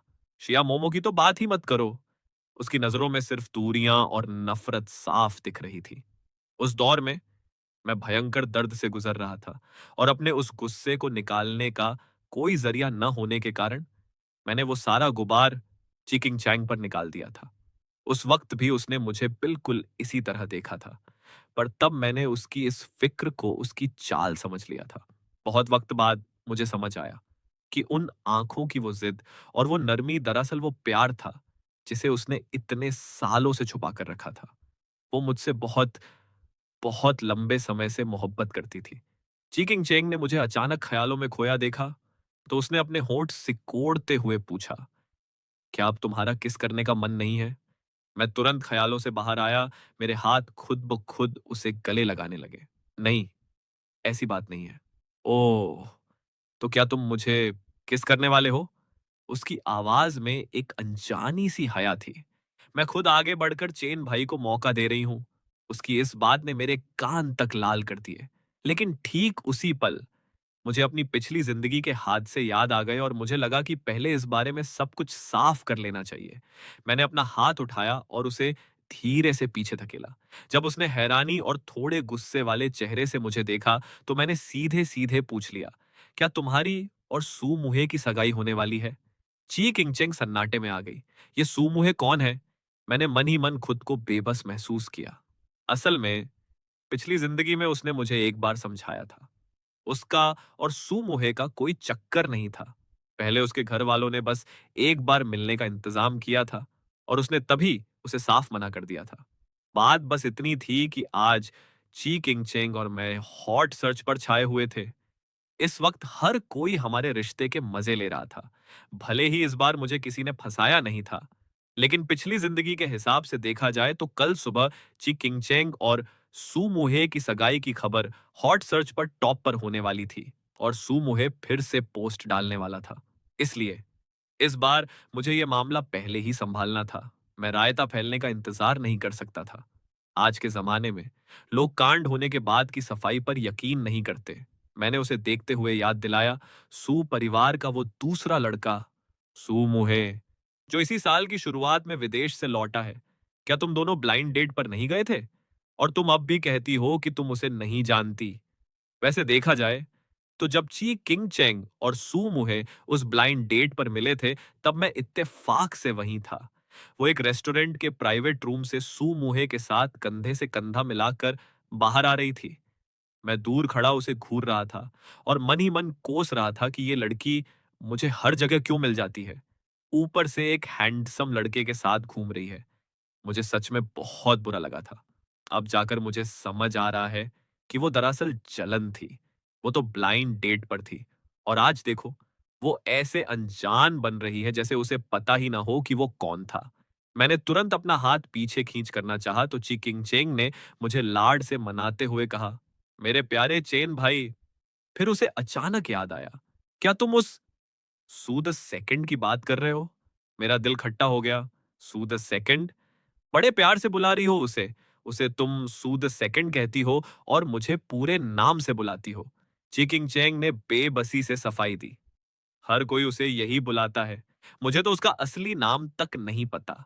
अगर मैं उसे ये ना कहूं, तो और क्या कहूं? सुमुहे बचपन से विदेश में था और कुछ महीने पहले ही देश लौटा था। इसलिए वो कैपिटल के रईस-ए-ज़ादों के ग्रुप में ज्यादा घुला मिला नहीं था। वो उससे सिर्फ एक बार मिली थी, इसलिए उसे उसका नाम याद नहीं था। बस इतना पता था कि सब उसे सू द सेकंड कहते हैं। बोलते बोलते ची किंगचेंग ने अपना गाल मेरी छाती से रगड़ा। उसकी आवाज में हंसी की खनक थी। और हाँ, अगर सू द सेकंड बोलना इतना ही प्यार भरा है, तो क्या तुम चाहते हो कि मैं तुम्हें आज से लू दाई बुलाऊं? मेरी बोलती बंद हो गई और मैं कोई दलील नहीं दे पाया। लू दाई सच में बहुत बकवास साउंड कर रहा था। खैर छोड़ो, अब इस पर बहस नहीं करनी। मैंने शक भरी नजरों से पूछा, तो फिर उस ब्लाइंड डेट का क्या माजरा है? चिकिंग चेंग ने मुंह बनाया। क्या सिर्फ एक बार मिलने को ब्लाइंड डेट कहते हैं? उसने आगे बताया, दादी ने मुझे उससे एक बार मिलने को कहा था, लेकिन रेस्टोरेंट पहुंचने से पहले मुझे नहीं पता था कि मैं उसी से मिलने जा रही हूं। वहां जाते ही मैंने उसे सीधे रिजेक्ट कर दिया था। इस बार भी सब कुछ वैसा ही था जैसा उसने पिछली जिंदगी में बताया था। मैंने थोड़ी त्योरियां चढ़ाई, तो फिर तुम्हारे परिवार का क्या? जाहिर है वो मेरे फैसले की इज्जत करते हैं। चेप परिवार को बड़ा बनने के लिए किसी जबरदस्ती की शादी की जरूरत नहीं है। उसके माता पिता अपनी बेटी की सोच को ही सबसे आगे रखते थे। ऊपर से वो मुलाकात दादी ने तय की थी। दादी और सुमुहे की दादी पुरानी पक्की सहेलियां थीं। भले ही बाद में उनका संपर्क कम हो गया था, लेकिन सुमुहे की दादी ने ही खुद ये बात उठाई थी। मेरी दादी बस उनका लिहाज रख रही थी, इसलिए उन्होंने मिलने भेज दिया। इसमें शादी का कोई दबाव नहीं था। मैं गहरे विचारों में खो गया। तो मतलब तुम दोनों के बीच सच में कुछ नहीं है। मैंने राहत की सांस ली। लेकिन हम सुमुहे को वेबो पर पोस्ट करने से कैसे रोकें? मुझे क्या करना चाहिए? ची किंगचेंग ने मुझे अजीब नजरों से देखा। वो सोच रही थी कि चेन भाई इतने अजीब क्यों होते जा रहे हैं। हालांकि उसे यकीन था कि मैं ही उसका चेन भाई हूं, पर फिर भी कुछ गड़बड़ लग रहा था। उसने बिल्ली मियाओ मियाओ की तरफ देखा, जो अभी भी उसके पास दुबका हुआ था। उसकी आंखें मुझे अब भी नफरत से देख रही थीं। ची किंगचेंग ने मेरी तरफ मुंह फुलाया। वो तो पुरानी बात हो गई। तब तुम मुझे घूर रहे थे, तुम्हें क्या लगता है मुझे पता नहीं चला था? आज अचानक तुम्हें ये सब क्यों याद आ रहा है? उसके छोटे से चेहरे पर नाराजगी साफ थी। क्या तुम मुझे रिजेक्ट करना चाहते हो इसलिए ये फालतू बहाना बना रहे हो? लू चैन, तुम अब नाटक नहीं कर सकते। कैसा नाटक? मैंने उसे देखा। मेरी आवाज थोड़ी नरम हुई। मैं कोई नाटक नहीं कर रहा। तो फिर साबित करके दिखाओ। ची किंग चेंग मेरे और करीब आ गई। चैन भाई, थोड़े और पास आओ। चैन भाई मुझसे शादी नहीं करना चाहते ना, तो मैं बस उन्हें किस कर लूंगी। अब मैं खुद को नहीं रोकूंगी। आखिर शुरुआत तो उन्होंने ही की थी। मैं कुछ बोलने ही वाला था कि ची किंग चेंग धीरे धीरे आगे बढ़ी। उसकी नाक की नोक मेरे गाल को छूने ही वाली थी, जिससे मेरा दिल जोरों से धड़कने लगा। मुझे लगा कि उसकी ये नरमी पिछली जिंदगी के उसके रौबदार अंदाज से बिल्कुल अलग थी। पुरानी जिंदगी में वो शायद ही कभी इतनी नरम होती थी। मियाओ मियाओ चोची किंगचेंग के पास बैठा था, अचानक फिर भड़क गया और नखरे दिखाते हुए उसकी गोद में कूद गया। ची किंगचेंग ने उस कबाब में हड्डी बनी बिल्ली को देखने के लिए सिर घुमाया। मैंने भी उसे देखा, लेकिन जैसे ही हमारी नजरें मिली वो अचानक खूंखार हो गया। ची किंगचेंग ने माथा सिकोड़ा और कड़े शब्दों में डांटा, मियाओ मियाओ। बिल्ली ने एक रोतड़ू म्याऊ निकाली। मुझे थोड़ा अजीब लगा, तो मैंने उससे कहा, रहने दो, अब मैं यहां और नहीं रुकना चाहता। ची किंगचेंग ने मेरा उतरा हुआ चेहरा देखा और मेरा हाथ पकड़कर जाने के लिए तैयार हो गई। हमें जाता देख वो बिल्ली फर्श पर कूद गई और पीछे आने लगी। पर ची किंगचेंग की तीखी नजरों ने उसे वहीं रोक दिया। उसने एक हल्की सी आवाज निकाली और पसार कर बैठ गई। मुझे बड़ी बेबसी से देखने लगी। ये सच में मेरी ही पाली हुई बिल्ली थी, लेकिन उसकी नजरें बिल्कुल मेरे जैसी ही लग रही थीं। चिकिंग चैंग ने उसे नजरअंदाज कर दिया। जैसे ही दरवाजा बंद हुआ, मैंने लिविंग रूम में बिल्ली को मुड़कर देखा। ये मियाओ मियाओ मुझसे इतनी नफरत क्यों कर रहा है और ची किंगचेंग को मेरे करीब आने से क्यों रोक रहा है? क्या मियाओ मियाओ को भनक लग गई है कि अब मैं बदल चुका हूं? ची किंगचेंग मुझे वापस अपने कमरे में ले आई। मैं अभी भी उसके कान में फुसफुसा रहा था, मैंने कहा था ना कि यह बहुत खतरनाक है। ची किंगचेंग ने मेरी तरफ देखा और बोली, तो फिर क्या करें? इसे पालना छोड़ दें। वो किचन की तरफ बढ़ते हुए बोल रही थी। यह सुनकर मैंने माथा सिकोड़ा। मैंने मियाओ मियाओ को पूरे 4 साल पाला है। ये मुझे किसी ने बर्थडे गिफ्ट में दिया था। तब मुझे पता भी नहीं था कि ये किसने भेजा है। दरवाजे पर छोड़े गए कार्ड पर लिखा था, हैप्पी बर्थडे। मैंने सबसे पूछा, पर किसी ने नहीं माना। उस वक्त मेरे दोस्तों ने भेजने वाले का मजाक भी उड़ाया था कि इतनी आम सी बिल्ली कौन गिफ्ट करता है। वो भूल गए कि मुझे बचपन से बिल्लियां पसंद है। बात बस इतनी थी कि बचपन में जो बिल्ली मैंने पाली थी, उसे किसी और को देना पड़ा था। क्योंकि लू ये बाई को गोद लेने के बाद पता चला कि उसे बिल्ली के बालों से एलर्जी है। अब जब मुझे पता चल चुका था कि मियाओ मियाओ ची किंगचेंग का ही दिया हुआ तोहफा था, तो मैं इसे छोड़ने के बारे में सोच भी नहीं सकता था। पर इसकी मौजूदा हालत देखकर लगा कि शायद अब इसका मेरे पास रहना ठीक नहीं है। मैंने पानी भरती हुई ची किंगचेंग की पीठ को देखा और मेरी आंखों में चमक आ गई। एक काम करते हैं, आज से मैं तुम्हारे यहां रहूंगा और तांगी को नीचे रहने देते हैं। वो मियाओ मियाओ की देखभाल में मदद कर देगा। जब मियाओ मियाओ मुझे पहचान लेगा, मैं वापस चला जाऊंगा। ची किंगचेंग पानी का गिलास लेकर आई और बड़ी चालाकी से मुझे देखने लगी। तो इससे अच्छा ये नहीं होगा कि तुम बिल्ली को सीधे तांगी के घर ही छोड़ आओ? मैंने सीरियस होकर कहा, क्या फालतू बात है। मियाओ मियाओ अपने माहौल से बहुत जुड़ा हुआ है। एक बार की बात है जब शिया मोमो ने उसे फिर से दुत्कार दिया था। मैंने तब मजाक मजाक में उससे पूछा था, तुम्हें शिया मोमो में ऐसा क्या दिखता है? इससे अच्छा तुम मुझे पसंद क्यों नहीं कर लेते? मैं शिया मोमो से किसी मामले में कम नहीं हूं। पर उसने मुझसे कहा था कि उसके दिल में मेरे लिए वैसी फीलिंग्स नहीं है। इतने सालों से ची किंगचेंग के दिल में हमेशा यही ख्याल रहता था। चैन भाई, अगर आप अपनी उस नरमी का एक छोटा सा हिस्सा भी मुझे दे देते, जो आप शिया मोमो पर लुटाते हो, तो मैं खुद को खुश नसीब समझती। पर आज जैसे कोई सपना हकीकत बन गया था। चैन भाई खुद मेरे सामने खड़े होकर कह रहे थे कि वो मुझसे प्यार करते हैं, पूरी जिंदगी साथ बिताना चाहते हैं और खुद मेरे करीब आ रहे हैं। मगर कुछ ही सेकंड बीते थे कि दरवाजे से अचानक आवाज आई, किसी ने कुंडी खोली और अंदर आ गया, और बंदे के दिखने से पहले ही उसकी आवाज गूंजी। किंग चेंग, कल रात उसे क्या हो गया था? अचानक उसने तुमसे किसी को बुलाकर रेबीज का इंजेक्शन लगवाने को कहा। वो आवाज अचानक अटक गई और मुंह से निकला, ओह तेरी की। जैसे ही वो आवाज आई, मैंने फुर्ती दिखाते हुए ची किंग चेंग को अपनी बाहों में समेटा और सीधा किचन के अंदर खींच ले गया। तांग युआन अयुआन दरवाजे पर खड़ी होकर उन दो इंसानों को ढूंढ रही थी जो अभी अभी गायब हुए थे। उसने साफ देख लिया था कि किंगचेंग पहले क्या कर रही थी। ये वैसा बिल्कुल नहीं था कि दो पियक्कड़ होश खोकर एक दूसरे से चिपक गए हों। उम्मीद नहीं थी भाई, बिल्कुल उम्मीद नहीं थी। ची किंगचेंग का गर्मा गर्म गॉसिप सबसे पहले हाथ लग गया था। इस बीच ची किंगचेंग बाहर आई और उसने तांग युआन युआन को घूर कर देखा। तांग युआन युआन ने शरारती मुस्कान के साथ कहा, मैंने कुछ नहीं देखा। समझे? तुम दोनों चालू रखो, सोचो मैं यहां आई ही नहीं। ये कहकर वो मजे से जाने के लिए मुड़ गई और दरवाजा बंद करने में मदद की। उसने दरवाजे से पीठ टिकाई और एक लंबी सांस ली। ही। ये तो बहुत ज्यादा थ्रिलिंग था। लिफ्ट की घंटी बजी। Liang Cheng Cheng medical box हाथ में लिए बाहर आया। तांग युआन युआन को देखकर उसने हैरान होकर पूछा, तुम यहां बाहर क्यों खड़ी हो? फिर उसने पीछे के दरवाजे को देखा। क्या किंगचेंग के घर में सच में कोई कुत्ता पाला हुआ है? तांग युआन युआन ने थोड़ा सोचा और सिर हिलाया। उसने इशारों में कहा, सिर्फ कुत्ता नहीं, वहां एक बिल्ली भी है। दोनों में इस वक्त घमासान लड़ाई चल रही है। जल्दी मत करो, पहले उनका मैच खत्म होने दो, फिर अंदर चलेंगे। ये सुनकर लियांग चेंग की आंखें फटी की फटी रह गईं। कमरे के अंदर मैं किचन से बाहर आया। क्या तुम अभी भी जारी रखना चाहती हो? मैंने अपने होंठ भींचे, मेरी बोलती बंद थी। क्या अब कुछ हो भी सकता है? ची किंगचेंग का चेहरा मजे से खिला हुआ था। तो अब तुम्हें शर्म आ रही है? पहले इतने सारे लोगों के सामने तो तुम इतने संस्कारी नहीं बन रहे थे। वो बात और ये बात अलग कैसे नहीं है? तब सब खुलेआम और इज्जत के साथ था। अब हमें घर के अंदर किसी ने रंगे हाथों पकड़ लिया है। तुम्हें शर्म नहीं आती? चिकिंगचेंग को मेरा ये लॉजिक समझ नहीं आया। उसे बस हंसी आ रही थी। उसने मेरा हाथ खींचकर हिलाया। हमारा ये प्यार अभी भी खुलेआम और पूरी इज्जत के साथ है।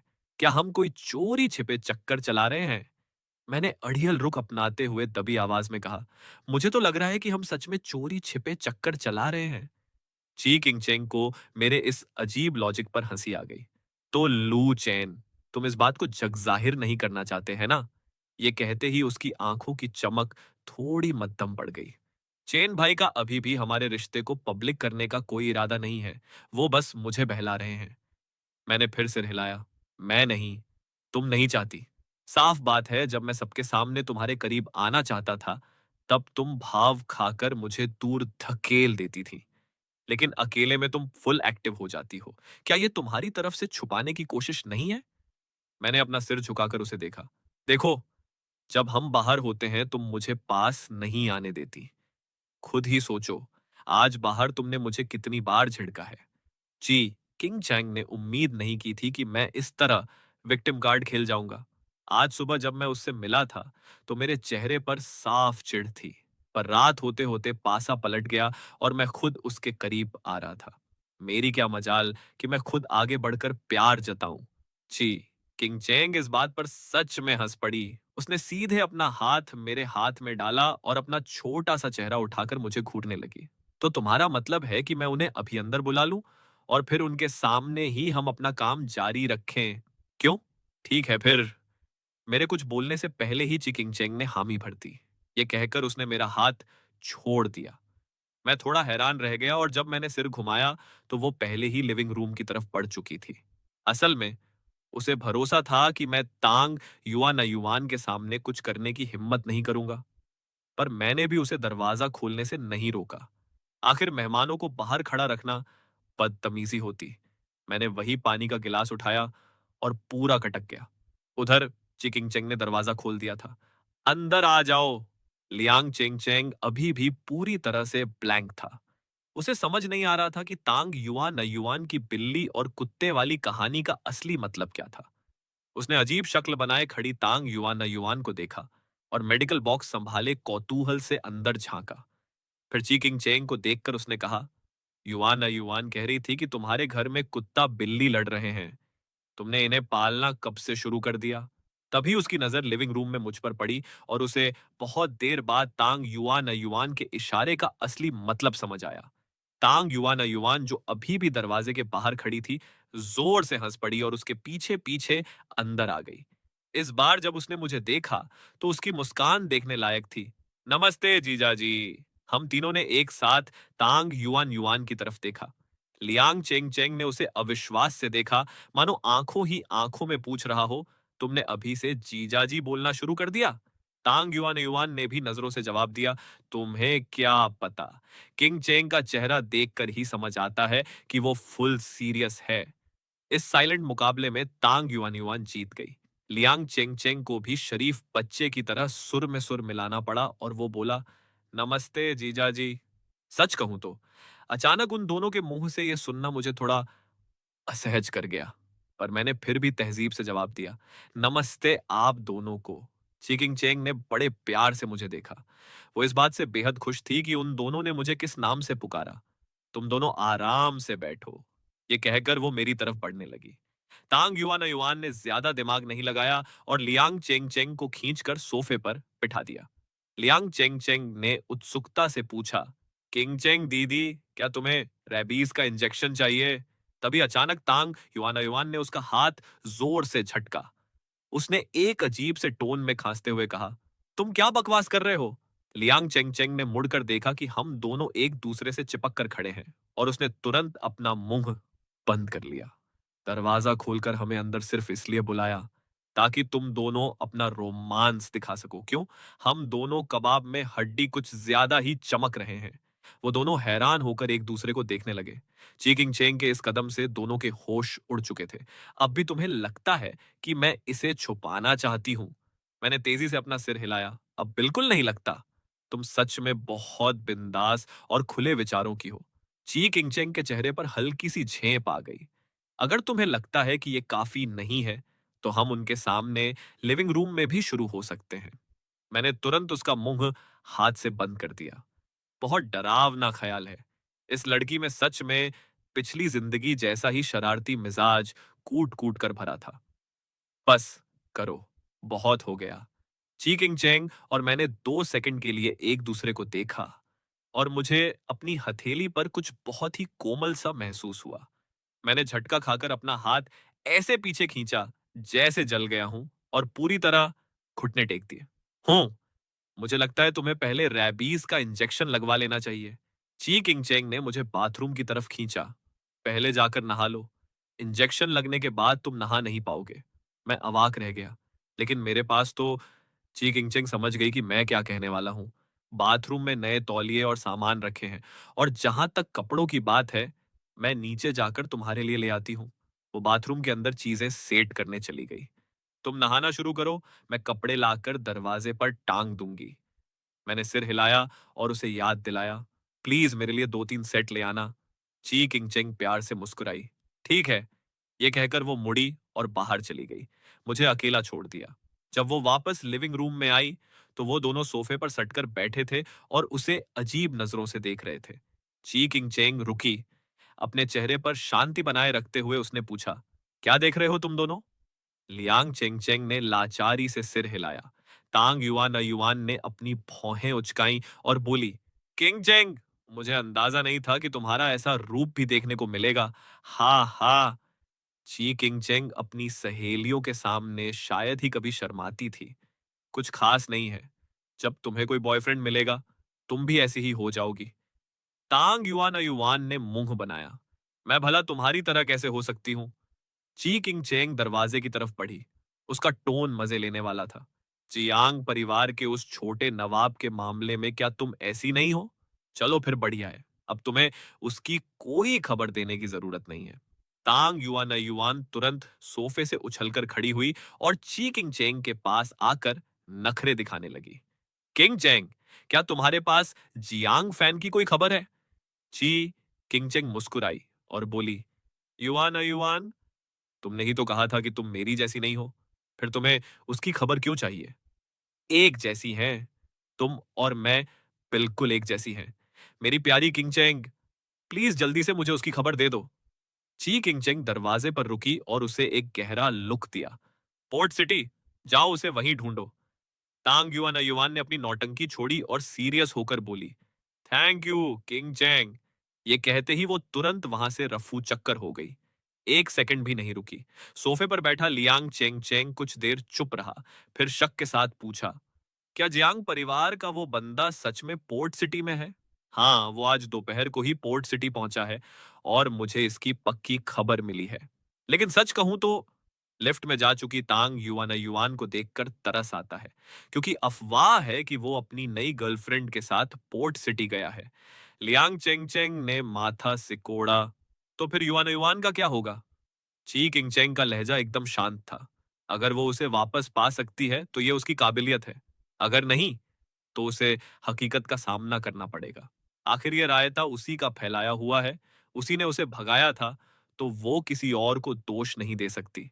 ये कहने के बाद उसने बात खत्म की और लियांग चेंग चेंग से कहा, तुम आराम से बैठो, मैं नीचे जाकर लुचेन के लिए कुछ सामान ले आती हूँ। लियांग चेंग चेंग ने आज्ञाकारी बच्चे की तरह सिर हिलाया। जी दीदी, आप जाइए।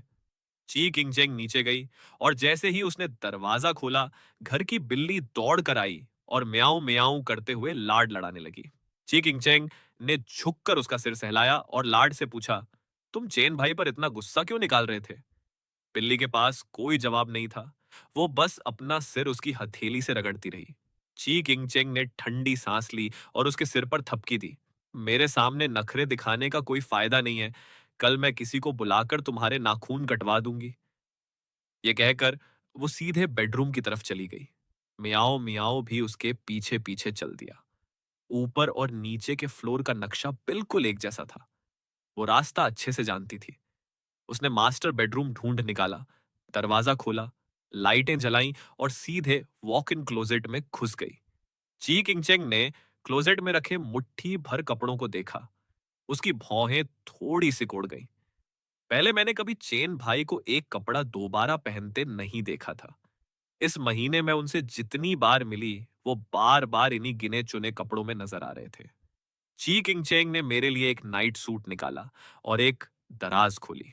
जब उसने अंदर के कपड़े देखे तो उसका चेहरा शर्म से कान तक लाल हो गया। उसने बिना देखे कुछ पीस उठाए और बैग में डाल दिए। तभी अचानक ची किंगचेंग की नजर एक छोटे काले मखमली डिब्बे पर पड़ी। ये डिब्बा मैंने पहले देखा था। कुछ दिन पहले मैं और तांगी स्टाइलिंग सेंटर में थे। उस वक्त मैंने तांगी से पूछा था कि क्या ये थोड़ा सा सिंपल नहीं है? बहुत सस्ता तो नहीं लग रहा? क्या उसे ये पसंद आएगा? तांगी ने अपनी आंखें मटकाई थीं। अगर तुम उसे कोई महंगी चीज भी दोगे, तो जरूरी नहीं कि उसे पसंद आए। वैसे भी, इस वक्त तुम्हारी खुद की माली हालत क्या है? मैंने आह भरी और कहा, बात तो सही है। उसके बाद जब मैंने ची किंगचेंग को देखा था, तो तुरंत अपना चेहरा घुमा लिया था। ची किंगचेंग ने मेरी बुदबुदाहट नहीं सुनी थी, पर वो अंदाजा लगा सकती थी कि पक्का कुछ अजीब ही होगा। ची किंगचेंग जानती थी कि इस डिब्बे के अंदर की चीज किसके लिए थी। कई तरह की फीलिंग्स के साथ उसने वो डिब्बा उठाया। उसकी कांपती उंगलियों ने ढक्कन खोला। डिब्बे के अंदर एक खूबसूरत हेयरपिन था और उसके नीचे एक मुड़ा हुआ नोट रखा था। ची किंगचेंग ने अपने होंठ भींचे और धीरे से उस नोट को बाहर निकाला। उस पर लिखा था, मोमो हैप्पी बर्थडे। ची किंगचेंग का दिल बिल्कुल बैठ गया। सच तो यह है कि भले ही वो ये बात पहले से जानती थी, पर इस वक्त उसे दम घुटने जैसा दर्द महसूस हुआ। अगर मुझे ठीक से याद है, तो शिया मोमो का बर्थडे 3 दिन पहले था। चेन भाई का ये गिफ्ट अभी तक क्यों नहीं दिया गया था? ची किंगचेंग ने अपनी आंखें बंद कर ली। लू चेन, तुमने अचानक मुझे क्यों चुना? क्या शिया मोमो से चोट खाने के बाद तुम मुझे उसका रिप्लेसमेंट मान रहे हो? अपनी उंगलियों की कंपी को काबू करते हुए चिकिंगचेंग ने उस डिब्बे को वापस वहीं रख दिया, कपड़े समेटे और जाने के लिए मुड़ गई।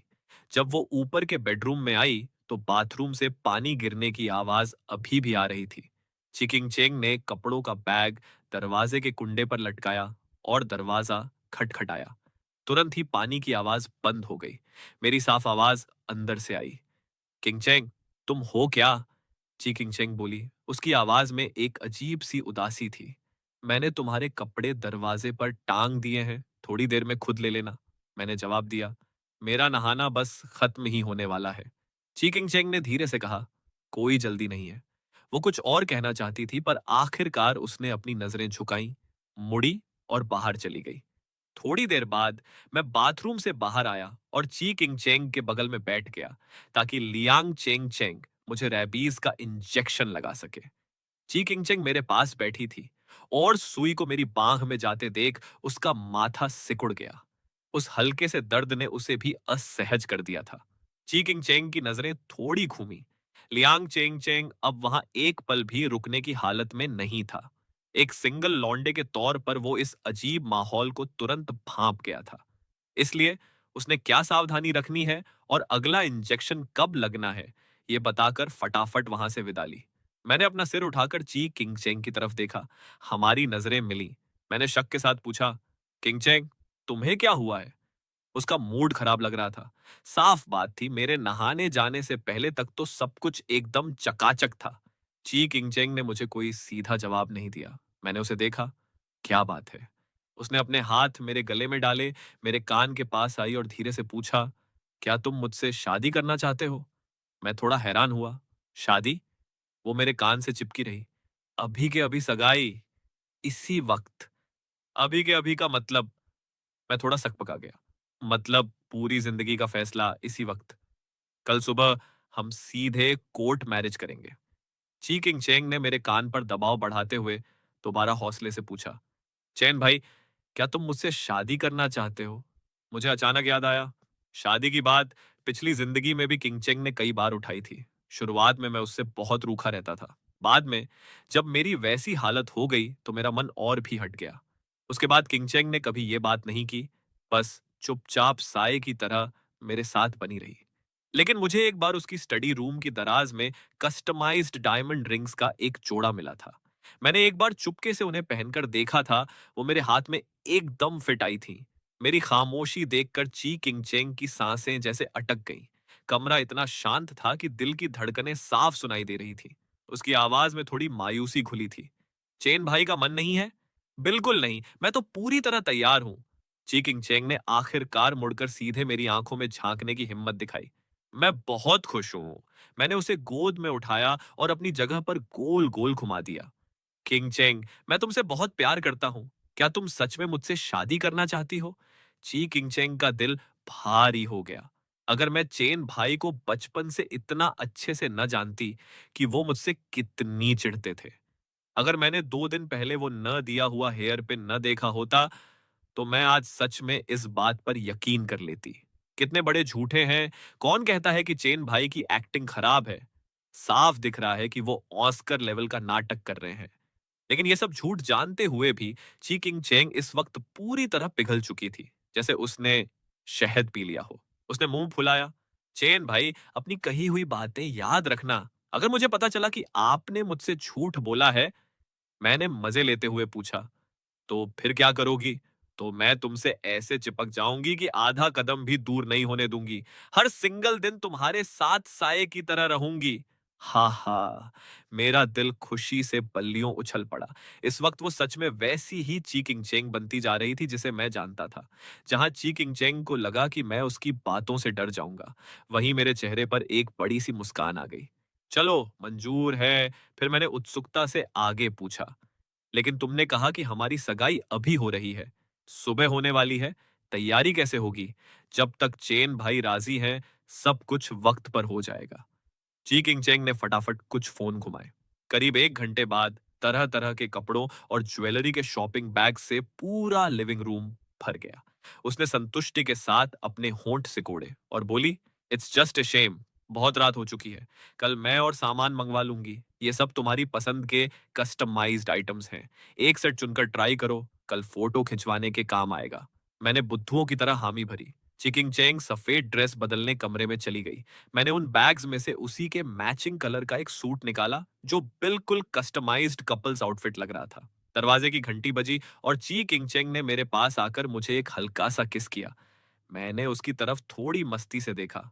जाओ, दरवाजा खोलो। एक बार शादी हो जाए, फिर हमारे पास बहुत वक्त होगा। ची किंग चेंग ने सहमति में सिर हिलाया, मुड़ी और दरवाजा खोलने चली गई। आने वाले लोग वेडिंग प्लानर्स की टीम और एक हाई एंड फैशन बुटीक के स्टाफ थे। अंदर कदम रखते ही हम दोनों को देखकर स्टाफ के दिलों में गॉसिप की आग भड़क उठी। आने से पहले वो कोस रहे थे कि कौन पागल आधी रात को उन्हें परेशान कर रहा है, इस वक्त शादी की तैयारी करवा रहा है। वो तीनों मन ही मन कयास लगाने लगे। इतनी जल्दबाजी में शादी का मतलब कहीं वही तो नहीं जो इंटरनेट पर लोग कह रहे थे कि लू चेन के हाथ ची परिवार की बड़ी बेटी का कोई तगड़ा सीक्रेट लग गया है। अगले दिन जब हम सिविल अफेयर्स ब्यूरो में रजिस्ट्रेशन के लिए फोटो खिंचवा रहे थे, तो वहां के स्टाफ ने हमें तुरंत पहचान लिया। उनकी आंखें मजे लेने के लिए बेताब थीं। हम दोनों कंधे से कंधा मिलाकर बैठे थे। ची किंगचेंग ने मुझे देखा और अचानक बोली, एक मिनट रुकिए। मैंने उलझन में उसे देखा। क्या हुआ? स्टाफ की सांसें गले में अटक गईं। लो भाई, आ गया ट्विस्ट। मैडम का इरादा बदल रहा है। लाइव ड्रामा देखने का मजा ही कुछ और है। ची किंगचेंग ने धीरे से मेरी टाई को ठीक किया, जो थोड़ी टेढ़ी थी। लाओ, मैं इसे सीधा कर देती हूँ। मैं मुस्कुराया और अपने सामने खड़ी उस प्यारी सी लड़की को देखा। अब ठीक है? ची किंगचिंग मुस्कुराई और मेरे गाल पर एक छोटा सा किस किया। हाँ, परफेक्ट। मैंने सिर घुमाया तो देखा कि स्टाफ मेंबर हमें बड़ी हैरानी और एक्साइटमेंट से ताक रहा है। मैंने थोड़ी झेप मिटाने के लिए खांसा तो उसने भी पलटकर स्माइल दी। ओह भाई साहब, कितना रोमांस है। ये तो फुल लव बर्ड्स हैं। इंटरनेट की अफवाहें बिल्कुल बकवास होती हैं। ची किंगचेंग का चेहरा थोड़ा लाल हो गया। वो सीधी बैठी, अपना हाथ मेरे हाथ में फंसाया और फोटोग्राफर से बोली, ठीक है, फोटो खींचिए। स्टाफ मेंबर ने कैमरे के लेंस में हम दोनों को देखा और उसकी आंखें चमक उठी। कल जब मैंने इन दोनों को हॉट सर्च पर देखा था तो लगा था कि फुल फिल्टर बाजी है, पर असली लुक तो सीधे दिल पर वार कर रहा है। मेरा तो दिल ही आ गया इन पर। कुछ ही देर में वो दो लाल कॉपियां यानी मैरिज सर्टिफिकेट्स हमारे हाथों में आ गए। उस पल ची किंग चेंग को लगा जैसे वो कोई सपना देख रही हो। चेन भाई अब उसके पति बन चुके थे। सर्टिफिकेट को छूते हुए उसकी उंगलियां थोड़ी कांप रही थी। उसने मुड़कर मुझे देखा। मैं भी उस मैरिज सर्टिफिकेट को बिना पलक झपकाए देख रहा था। ची किंग चेंग ने अपने होंठ भींचे। वो मन ही मन सोच रही थी कि इस वक्त चेन भाई को खुशी ज्यादा हो रही है या चिढ़। सिविल अफेयर्स ब्यूरो से निकलते वक्त ची किंगचेंग ने पहले से तैयार तोहफे स्टाफ को दिए। आप बहुत अच्छे हैं। ये तो हमारा फर्ज था। मिस्टी और मिस्टर लू को शादी की ढेर सारी बधाई। आप दोनों का साथ बुढ़ापे तक बना रहे। ची किंगचेंग का चेहरा और भी खिल गया। Thank you. घर पहुंचकर ची किंगचेंग ने देखा कि मैं अभी भी अपने हाथ में थमे मैरिज सर्टिफिकेट को निहार रहा हूं। क्या देख रहे हो? चेन भाई, तुम उदास तो नहीं हो ना? मगर मैंने अपना सिर उठाया और बड़ी खुशी से उसकी तरफ देखा। किंग चेंग, ची किंग चेंग मुझे देखकर बिल्कुल दंग रह गई। मैं और इंतजार नहीं कर सका और पूछ बैठा, क्या मैं इसे वेबो पर पोस्ट कर सकता हूँ? ची किंग चेंग थोड़ी उलझन में आ गई। वेबो? मैंने उसके सामने शादी का सर्टिफिकेट लहराया। इसे मैं वेबो पर डालकर सबको बताना चाहता हूँ। क्या मैं डाल दूं? जब ची किंगचेंग ने शादी की बात की थी, तो मेरे दिमाग में सबसे पहले यही आइडिया आया था। क्या ये सबसे बेस्ट सॉल्यूशन नहीं था? अगर मैं एक कदम आगे बढ़कर शादी का सर्टिफिकेट पब्लिक कर दूंगा, तो सू मुहे वाला तमाशा खुद ब खुद खत्म हो जाएगा। ची किंगचेंग ने सच में उम्मीद नहीं की थी कि मैं इसे खुद पब्लिक करना चाहूंगा। वो मेरे बगल में बैठ गई। तभी अचानक मेरा माथा फिर ठनका। लेकिन मेरे पास मेरा फोन नहीं है। वो तो तांग ही के पास है। मेरा वेबो अकाउंट भी वही संभालता है। ची किंगचेंग की आंखें खुशी से चमक उठी। तो फिर इसे मैं अपनी तरफ से पोस्ट कर देती हूँ। उसने सर्टिफिकेट की कुछ तस्वीरें ली और अपने एक पुराने वेबो अकाउंट से पोस्ट कर दिया, जिसे उसने कभी यूज नहीं किया था। देखते ही देखते हॉट सर्च पर ब्लास्ट हो गया। चाहे जो भी वक्त हो, हर मौसम और हर मोड़ पर, हम साथ बूढ़े होंगे और कभी जुदा नहीं होंगे। इस लाइन के साथ दोनों मैरिज सर्टिफिकेट्स की फोटो थी। जब पूरी दुनिया इस पर हंगामा कर रही थी, तब ची किंगचेंग ने सबको सीधा और करारा जवाब दे दिया था। मैंने वेबो पर उसका वो स्टेटस देखा। मेरी नजरें थोड़ी घूमी। मुझे अचानक एक बात याद आई और मैंने कहा, तुम्हारे मम्मी पापा को अभी हमारी शादी के बारे में कुछ नहीं पता, है ना? ची किंगचेंग खिलखिलाकर हंस पड़ी। पतिदेव! मेरा चेहरा पल भर में टमाटर की तरह लाल हो गया और दिल जोरों से धड़कने लगा। ची किंगचेंग मुस्कुराई और बोली, हमारी शादी तो हो ही चुकी है, इसलिए मुझे कोई हड़बड़ी नहीं है। मैं आराम से इंतजार कर सकती हूँ। तब तक, जब तक चेन भाई मुझसे सच में प्यार न करने लगे। मुझे क्या पता था कि उसके दिल में क्या चल रहा है। उसने एक शरारती स्माइल दी। तुम्हें खुद को मेंटली तैयार करने की जरूरत नहीं है, बल्कि मुझे धीरे धीरे इसकी आदत डालनी होगी। क्या चेन भाई मुझे थोड़ा सा वक्त दे सकते हैं? ठीक है, फिर अब सो जाते हैं। लाइटें बंद हो गईं, कमरे में अंधेरा छा गया और सिर्फ हम दोनों रह गए। कमरे में धीरे धीरे सांस लेने की आवाजें गूंज रही थीं। मुझे लगा था कि मैं रात भर करवटें बदलता रहूंगा, पर ची किंग चेंग की खुशबू के एहसास में मुझे पलक झपकते ही गहरी नींद आ गई। इसके उलट मेरी सांसों की आवाज सुनकर ची किंग चेंग की नींद उड़ चुकी थी। उसे डर था कि सुबह जब वो आंखें खोलेगी तो ये सब बस एक हसीन सपना न निकल जाए। ठीक इसी पल उसने मुझे नींद में बुदबुदाते हुए सुना, बुरे सपने मुझे नहीं चाहिए। पल भर में चिकिंगचेंग के दिल के अरमान ठंडे पड़ गए। मैं अचानक हड़बड़ाकर नींद से जागा, पसीने से तरबतर। मेरा पहला रिएक्शन था कांपते हाथों से अपना चेहरा छूना। वहां कोई डरावने निशान नहीं थे, बिल्कुल साफ था। मेरी सांसें धीरे धीरे नॉर्मल हुई। उस पल मुझे लगा कि ये दोबारा जन्म लेना कहीं कोई सपना तो नहीं था। शुक्र है, ऐसा नहीं था। मैंने आंखें मूंदी, खुद को शांत किया और फिर बगल में देखा। चिकिंग चेंग वहां नहीं थी। मैं उठकर बैठा और घड़ी देखी। सुबह के सिर्फ 6:30 बज रहे थे। वो इतनी जल्दी क्यों जाग गई? मेरा भी अब सोने का मन नहीं था। कंबल हटाया, बेड से उतरा, दरवाजा खोला और देखा कि चिकिंग चेंग लिविंग रूम से लगी बालकनी में मेरी तरफ पीठ किए खड़ी है। मैं धीरे से आगे बढ़ा और उसे पीछे से गले लगा लिया। इतनी जल्दी क्यों ना उठ गई?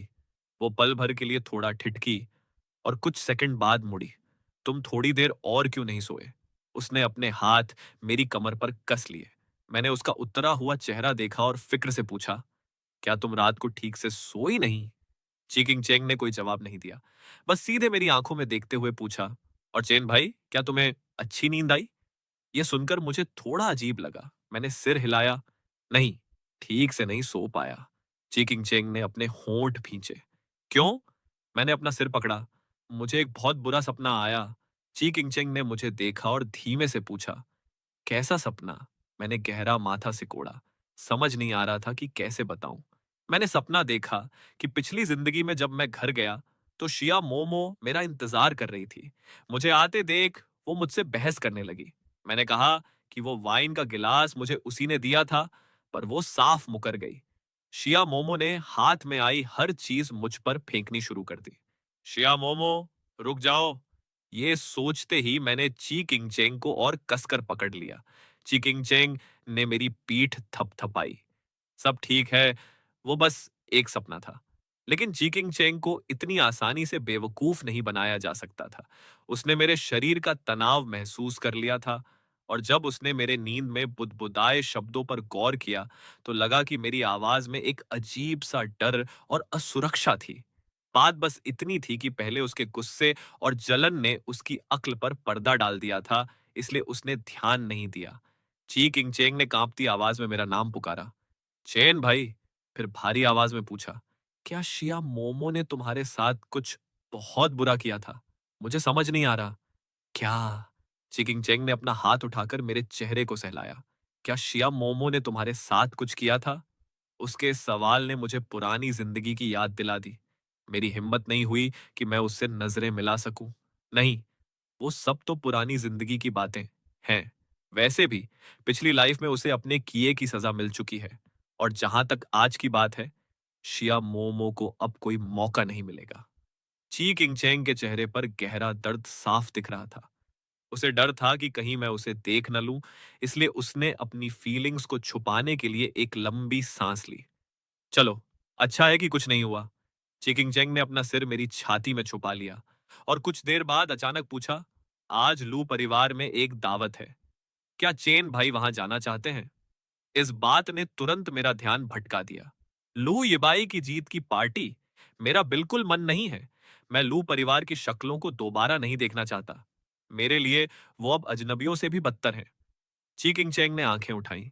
अगर चेन भाई जाना चाहते हैं तो मैं तुम्हें वहां लेकर चलूंगी। मैंने उलझन में पूछा, वहां जाकर क्या करेंगे? ची किंगचेंग थोड़े टशन में मुस्कुराई। जाहिर है, उनका तमाशा देखने। मेरे चेहरे पर बड़ी सी स्माइल आ गई। चलो फिर चलते हैं। असल में देखा जाए तो लू परिवार के लोग अब तक मुझे ढूंढ रहे होंगे। बस बात इतनी थी कि मेरा फोन मेरे पास नहीं था। लू परिवार की इतनी हिम्मत नहीं थी कि वो ची किंगचेंग के घर आकर हंगामा करे, इसीलिए मैं अब तक बिना किसी टेंशन के आराम से बैठा था। पर कभी ना कभी तो सामना करना ही था। पार्टी दोपहर में थी, ऑनर्स अभी सुबह का वक्त था। नाश्ता करने के बाद ची किंगचेंग स्टडी रूम में चली गई। हॉट सर्च पर मचे बवाल के कारण उसका फोन लगातार बज रहा था, पर उसने फोन बंद कर दिया और कोई परवाह नहीं की। जब उसने फोन दोबारा ऑन किया तो दुनिया घूम रहे अपने मम्मी पापा को कॉल किया और फिर कुछ खास दोस्तों के मैसेज का जवाब दिया। मैं थोड़ी नींद पूरी करने वापस बेडरूम में चला गया। जब मैं सोकर उठा तो मैंने वो कीमती कस्टमाइज्ड सूट पहना जो ची किंगचेंग ने मंगवाया था और वहां मौजूद हेयर स्टाइलिस्ट से अपने बाल सेट करवाए। ची किंगचेंग एक तरफ बैठकर फोन पर लगातार कुछ टाइप कर रही थी, पता नहीं क्या खिचड़ी पका रही थी। तैयार होने के बाद मैं खड़ा हुआ और किंगचेंग से पूछा, क्या तुम्हारा पति हैंडसम लग रहा है? मेरी आवाज सुनकर ची किंगचेंग ने नजरें उठाई, फोन साइड में रखा, खड़ी हुई और मेरे पास आकर मुस्कुराते हुए सिर हिलाया। बहुत ज्यादा हैंडसम। इसके बाद वो भी मेरे सूट से मैच करते हुए एक महंगे गाउन में तैयार होकर आई। जब उसका मेकअप पूरा हो गया तो मैंने उसे दीवानों की तरह देखा और खुद को रोक नहीं पाया, नीचे झुककर उसके गाल पर एक प्यारा सा किस कर लिया। मेरी किंगचेंग, तुम मेरे साथ खड़ी कितनी लाजवाब लग रही हो। ची किंगचेंग को अचानक थोड़ा पछतावा हुआ। वो नहीं चाहती थी कि उसका इतना हैंडसम चेन भाई शिया मोमो की नजरों में आए। अब क्या किया जाए? नहीं, चेन भाई को सबके सामने ले जाकर टशन दिखाना तो बनता है, ताकि बाकी लोग जलन के मारे मर जाएं। आखिर चेन भाई अब उसके शौहर जो थे, पास खड़े हेयर स्टाइलिस्ट खुशी के मारे चहकने लगे। कितने प्यारे हैं, एकदम made for each other couple. यह सुनकर ची किंग चेंग की मुस्कान और गहरी हो गई और उसने मुझे देखा। सुना आपने चेन भाई, सबको लगता है कि हम साथ में सबसे बेस्ट दिखते हैं। मैंने अपना हाथ बढ़ाया और धीरे से उसका सिर सहलाया। बिल्कुल सही। जो लाड़ प्यार मैंने आज तक किसी को नहीं दिया, उस पर सिर्फ तुम्हारा हक है। मैंने बड़ी सहजता से उसका हाथ कसकर थाम लिया। इस पल मैं अपनी पुरानी सारी झिझक और पाबंदियों को फेंक देना चाहता था। पहले चाहे जो भी हो जाता, मैं हमेशा सह लेता था, चुपचाप अपना काम करता था और कभी लाइमलाइट में नहीं आता था। पर आज मैं खुलकर गर्व करना चाहता था, अपनी इस मोहब्बत का डंका पूरी दुनिया के सामने बजाना चाहता था। मेरे इस खुलेआम लाड प्यार को देखकर किंगचेंग के गाल लाल हो गए। तो फिर चलिए बाहर चलते हैं। मैं चाहती हूं कि सब लोग देखें कि मेरे पतिदेव दुनिया के सबसे शानदार इंसान हैं। मैंने उसका हाथ पकड़ा और उसे मुझे लिविंग रूम से बाहर ले जाने दिया। जैसे ही हमने दरवाजे से बाहर कदम रखा, हमारी भिड़ंत सीधे शिया मोमो से हो गई, जो हॉलवे के कोने में छुपकर जासूसी कर रही थी। उसने एक भारी भरकम डिजाइन वाली ड्रेस पहन रखी थी और फुल हैवी मेकअप किया हुआ था, पर उसकी आंखें पूरी तरह मुझ पर टिकी थीं, जिसमें एक अजीब सी जिद और खींच साफ दिख रही थी। ये सोचकर कि उसने अतीत में कैसे चालें चली थीं, मेरे और किंगचेंग के बीच दूरियां बढ़ाई थीं, झूठी अफवाहें फैलाई थीं और यहां तक कि हमें फंसाने की साजिशें रची थीं। वो इस मुगालते में थी कि वो मेरी लाइफ में घुसकर वो सब छीन लेगी जो किंगचेंग का था। उसमें आज हमारे सामने आने की हिम्मत कैसे हुई? जब उसने मुझे और ची किंगचेंग को एक दूसरे का हाथ थामे प्यार से देखते हुए पाया तो शिया मोमो का चेहरा पल भर में सफेद पड़ गया। उसकी बची कुची उम्मीदें टूटकर बिखर गईं और उसकी जगह भयंकर जलन और गुस्से ने ले ली। वो एक कदम आगे बढ़ी। चैन भाई, क्या तुम सच में इसके साथ रहना चाहते हो? मैं भला इसमें इससे किस मामले में कम हूं? मैंने तुम्हारे लिए क्या कुछ नहीं किया? तुमने कभी मुझे क्यों नहीं देखा? मेरे कुछ बोलने से पहले ही चीकिंग चेंग बोल पड़ी। चैन भाई मेरे पति हैं।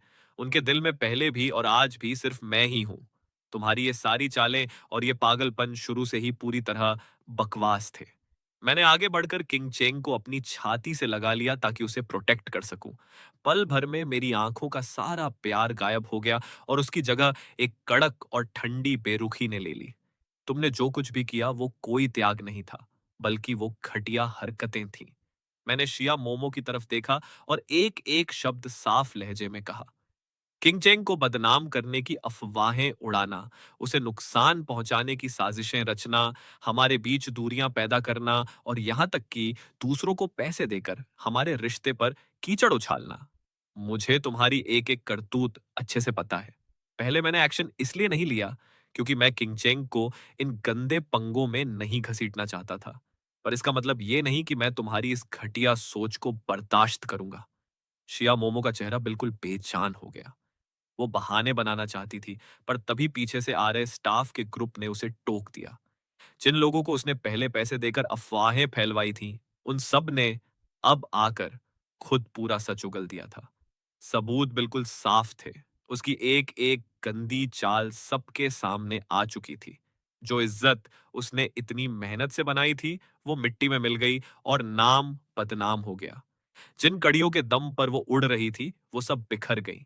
अपनी खुदगर्जी और घटिया चालों की वजह से उसे भारी कीमत चुकानी पड़ी। आज वो बिल्कुल अकेली रह गई थी और उस पर तरस खाने वाला कोई नहीं था। मैंने अपनी बाहों में लिपटी किंग चेंग को नीचे देखा। चलो, अब सारा ड्रामा खत्म हुआ। अब हमें कोई परेशान नहीं कर सकता। किंग चेंग ने अपना सिर उठाकर मुझे देखा। चेन भाई, अब आगे से ऐसी कोई बकवास चीज नहीं होगी ना? उसकी आंखें सितारों की तरह चमक रही थी। मैंने पूरे भरोसे के साथ जवाब दिया, बिल्कुल सही। अब हमारी आगे की जिंदगी में सिर्फ सुकून और खुशियां होंगी। कुछ दिनों बाद हमारी शादी बिल्कुल तय वक्त पर हुई।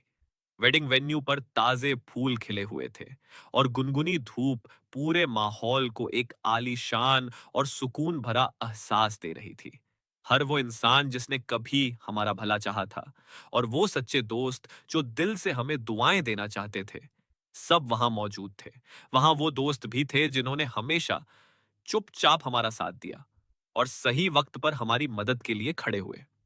वहां वो बुजुर्ग भी थे जिन्होंने हमें इस लंबे सफर पर आगे बढ़ते देखा था। और यहां तक कि वो अजनबी भी थे जिनकी हमने कभी मदद की थी और उनके दिलों में हमारे लिए गहरी इज्जत थी। हर किसी के चेहरे पर सच्ची मुस्कान थी और सबकी आंखों में हमारे लिए ढेर सारा प्यार था। एक परफेक्टली इस्त्री किया हुआ, हाथ से सिला सूट पहने, मैं फूलों की उस चादर के आखिरी छोर पर खड़ा था। मेरी नजरें टिकी थीं और मैं चुपचाप अपनी दुल्हन का इंतजार कर रहा था। जब किंग चेंग सफेद रंग के खूबसूरत शादी के गाउन में धीरे धीरे मेरी तरफ बढ़ी, तो मेरी पूरी दुनिया खुशियों से सराबोर हो गई।